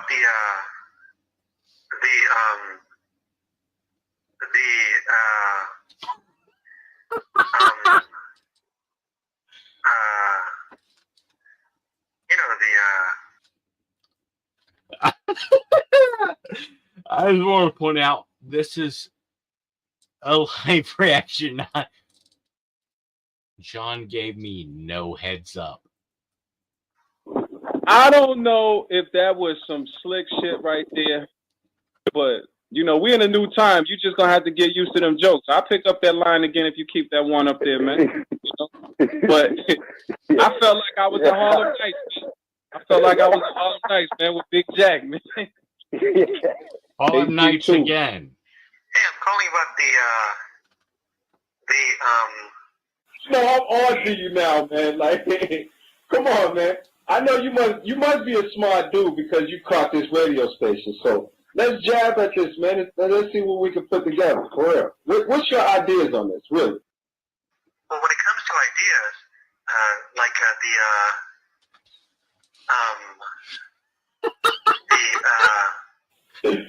Yeah. You're Yeah, such a dick. I got you, man. Let's go down here and let's catch this 772-924. yeah, I called about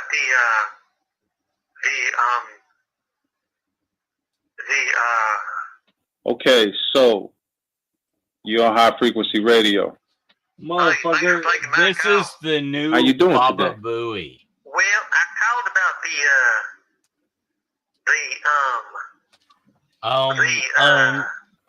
All right, we're going down here to 203-819. yo, what's up, man? Yeah, what's happening, cuz?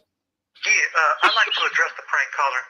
If the prank caller's still playing this program, for the prank caller, you know what I'm saying? You know what I mean? Baba Booey! 310-403. All right, let's try another one.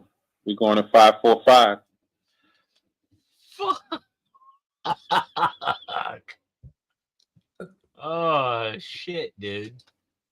I think there was more, by the way. Ah. No, it's okay. No. If you were bored or tired of it, don't worry about it. I just wanted to know in case you didn't know there was more. Oh, no. There was more. I just... 2 viewers dropped. I was just... Was there a change at the end? Was there anything different? It was basically going to be like, if you notice the last one I did, in the most of the calls I was going, hey, do you know what? And this time I was just going, like right away he would pick up, just right away, you know, I think at one point Did I kill the punchline? No, it's okay. Don't worry about it. I didn't want you to feel obligated or like you're pressured or forced or anything. Please feel free to play it. Don't play it. I just want to see how you reacted. There was a little more, but I think you got most of it. If you want more calls, let me know. If you're not interested, don't worry about it. Dude, seriously, throw in the comments. Say it again. I don't know if you saw, I did subscribe to the channel, but oh, thank you. Yeah, I got so many. If you want another one, let me know. If you don't worry about it. Absolutely. I think this would be a great thing to react to later. Okay, great. Oh no, I mean, do you want to play any right now or for later? Well, at the moment, I wanted to jump back into your serious topics. Yeah, sure. And just so you know, I'm going to take the portion where you were reacting to the call. I'm going to put that portion on my page. You can clip and repost any part of the entire stream. Thank you. Thank you. I'm going to write the Rambling Podcast reacts to my program. I'm sorry. The Rambling Doc J reacts to my program. However, yeah. Honestly, this was a more positive chat than I expected. Oh, thank you. We clearly disagree. We're a little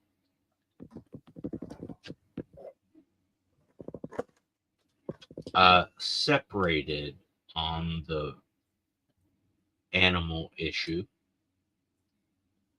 I am more on your side than you thought. But yeah. Honestly, I think take 5 of you, 5 of me, and 5 of those that strongly disagree with you. we can find a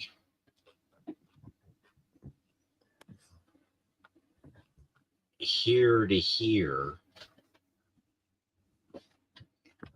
which you won't like, but it is better for the animals and better for the farmers. Yeah. Hey, do you want to obviously feel free to say no. Do you want to do one more prank call, man? Just one more. Oh, I clearly enjoyed it. Please. Can I send you one more? Do you have one Yeah. under 4 minutes? Yeah, it's shorter, yeah. Okay. Send it like you did before, and I'll. All right, here you go. All right. Here we go. I'm gonna take this reaction too. You know. All right. I'll. May have missed the intro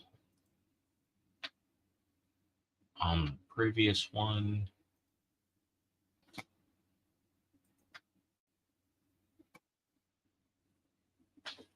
Oh, you're not gonna do. Oh, wait, you're not gonna do it the other way, like where your video is bigger. Oh no, yeah. I'm doing a full live reaction.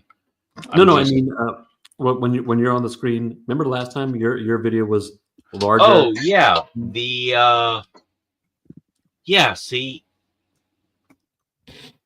let me find it. This. I think that's the one then. I think it was the other one, the first one. There, I think that's the one then.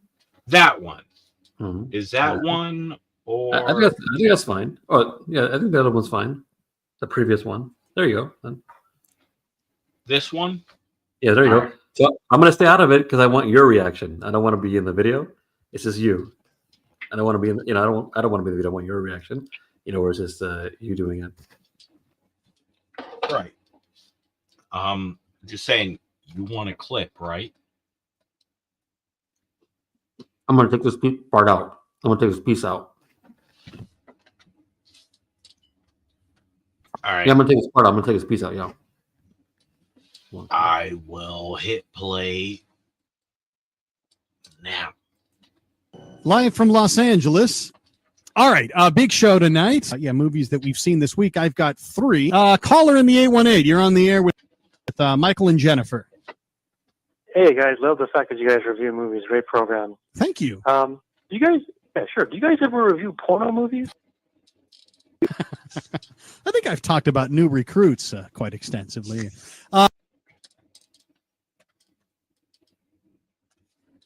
No. So I guess we don't. Do you like porn? I think he's asking if he wants to be in one, Max. I'm gonna plead the fifth. Although I'll say that I watched quite a few when my dad owned the video store. We had. By the way, for gentlemen that want to join that industry, you'll make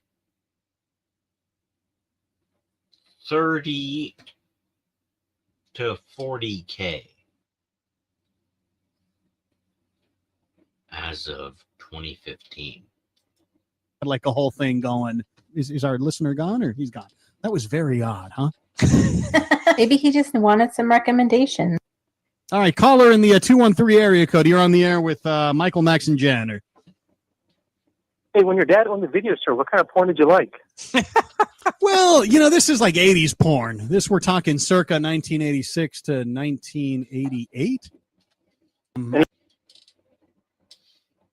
Tracy Lords, he's a pedo. Particular favorites? I remember we had Ram-O, which was like a takeoff of Rambo. Ram-O. What was it about? Well, it was a takeoff on Rambo First Blood Part 2, or you can figure out what it was about. Or what is any porn you about? You guys are movie reviewers. Well, maybe I'd have to go back and take another look at it. I mean, I don't think I was really watching for the plot points. I was 15. How dare he interrupt? 15, you couldn't drive a car. You're not allowed to. You're not allowed to watch porn. Illegal. Interrupt my segment. I was going to save this for Barry, but why not? You stupid fucking cunt. All right, Jen, what did you watch this week? I watched the 2012 movie, The Three Stooges. Were you a fan of the Three Stooges as a child? Or? No.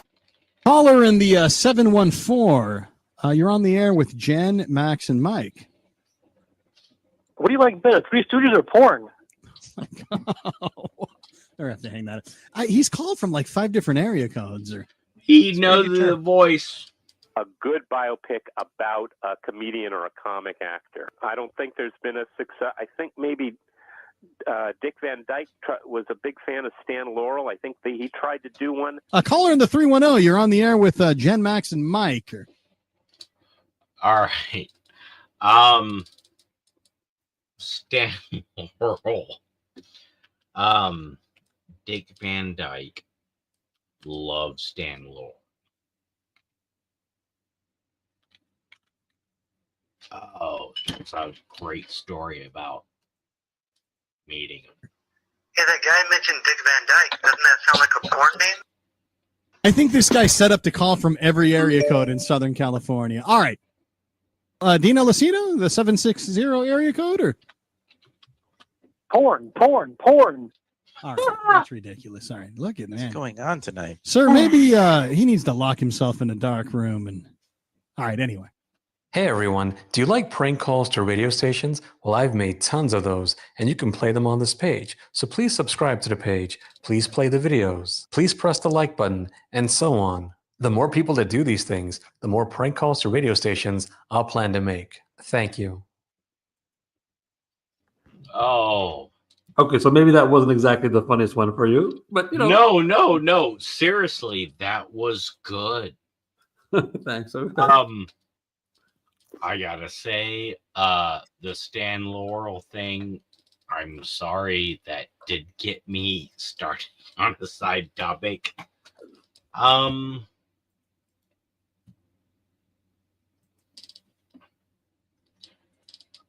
am jumping in the comment section for those. Oh, no.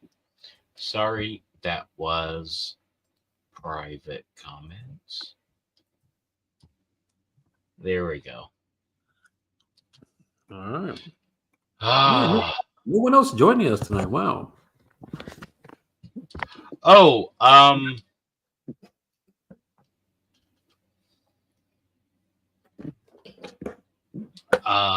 people joining is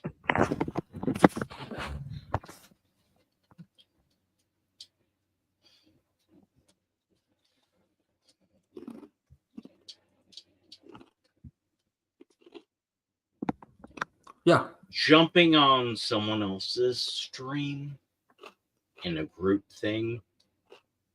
Cool. I'm a little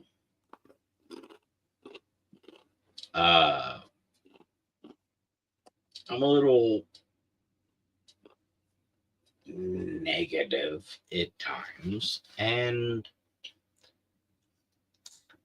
you know, I do better at one-on-one chats.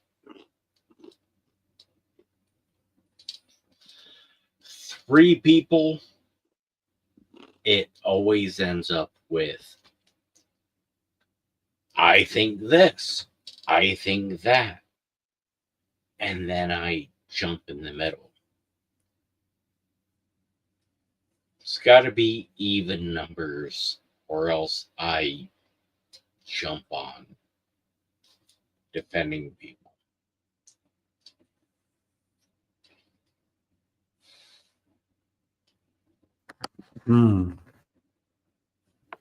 Well, No. What time is it for you, man? It's pretty late, huh?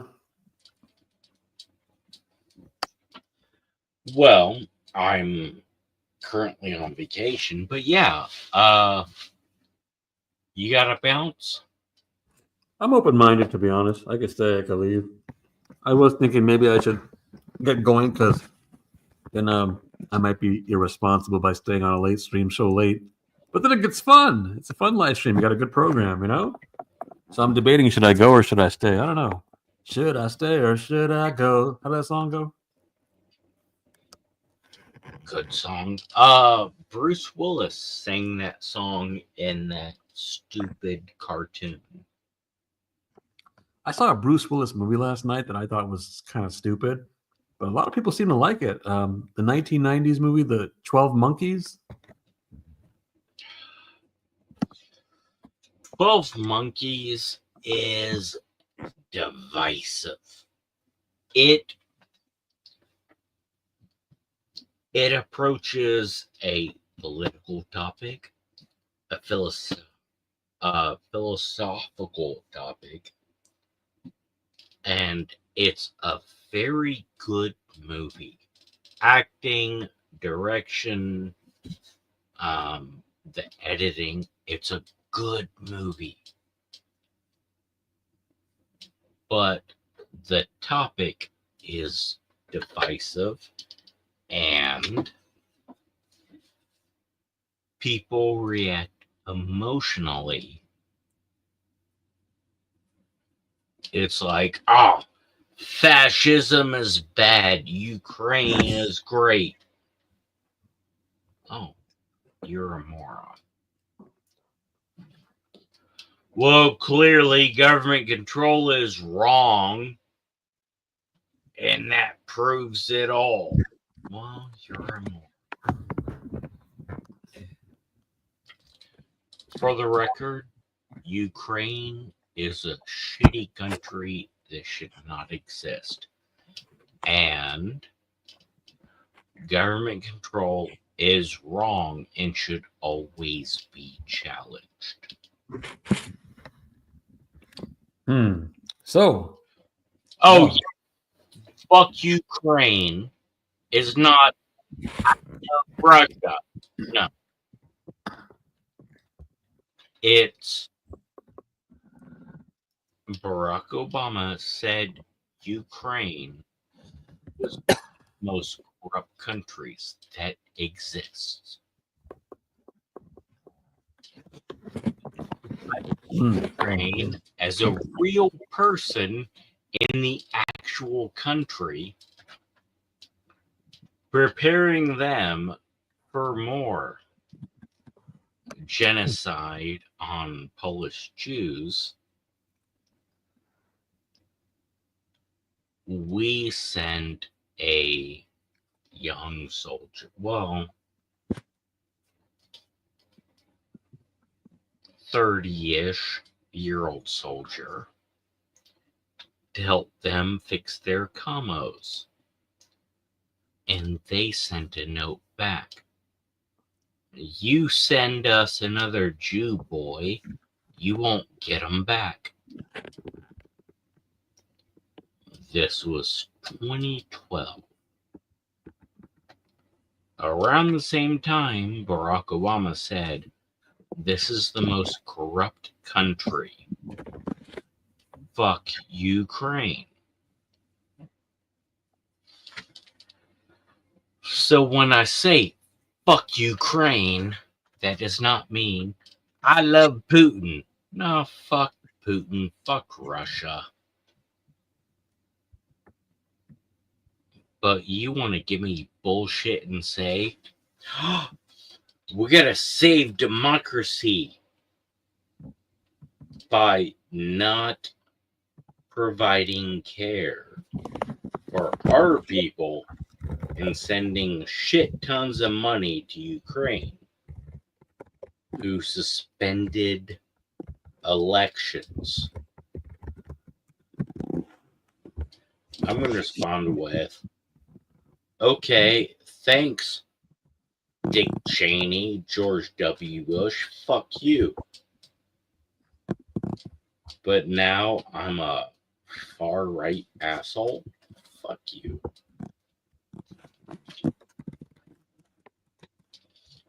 Fuck Ukraine. Fuck Russia. So if some people disagree with you, what do you think about that? Well, I think a lot of people are like, Oh, by the way, sorry to clarify. I don't mean if they disagree with you about everything you said or about. I'm saying like if they disagree with some parts that are, if they disagree with you with some things where they're thinking that maybe you're factually wrong or maybe you're not being consistent. What do you think about these things? What do you think about that? Like, in other words, I'll give you an example. Let's say if you're saying, hey, you don't like Ukraine, you don't like Russia, and some people like Ukraine and they like Russia, and if they disagree with you, what do you think about that? I guess that actually I'm referring to that. I guess that's what I'm mostly referring to that. Or I think I'm referring to very good. Yeah, that's I'm referring to most of good, that, or I'm referring to only that. So smart premise. So let's say someone disagreed with you. You know, if that happened, what do you think about that? If someone disagreed with you, like if there were some people who were not on your side, what do you think about that? Well, I would think if you went to Ukraine, if you spent time in Ukraine, you would see that it is a nation that clearly said, we won't let them vote because they're not part of us, and then get mad when they say, we're not part of you.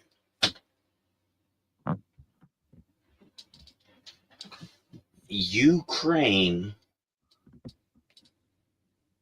Barack Obama said, was corrupt, broken, and now they're our allies. They're not. They're a terrible place who's massively divided.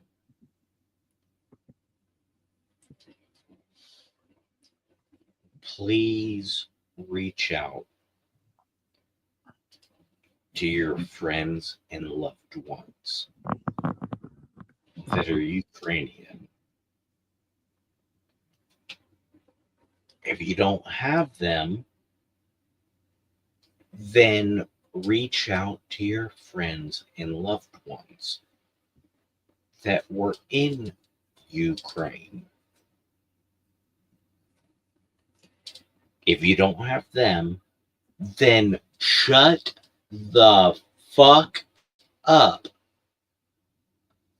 and question your government that wants to send money into a war that you know nothing about.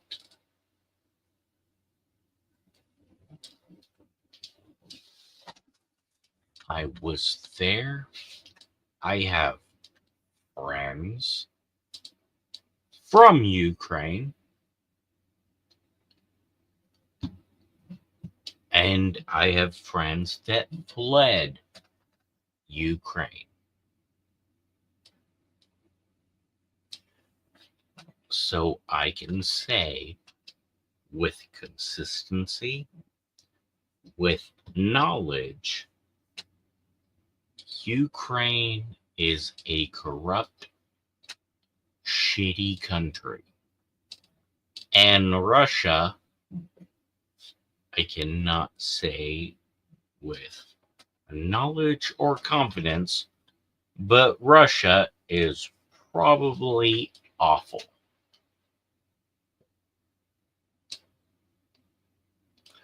I can say as a taxpayer and as a soldier, fuck them, bounce.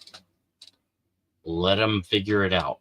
Stop giving them money that you could use to help us. All right, done with my rant. You can clip that.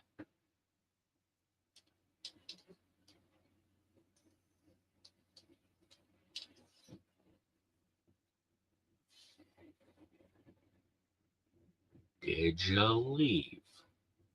Huh? All right. Well, I gotta piss. And I gotta piss. Hope you're doing good. Love ya. Have a great night.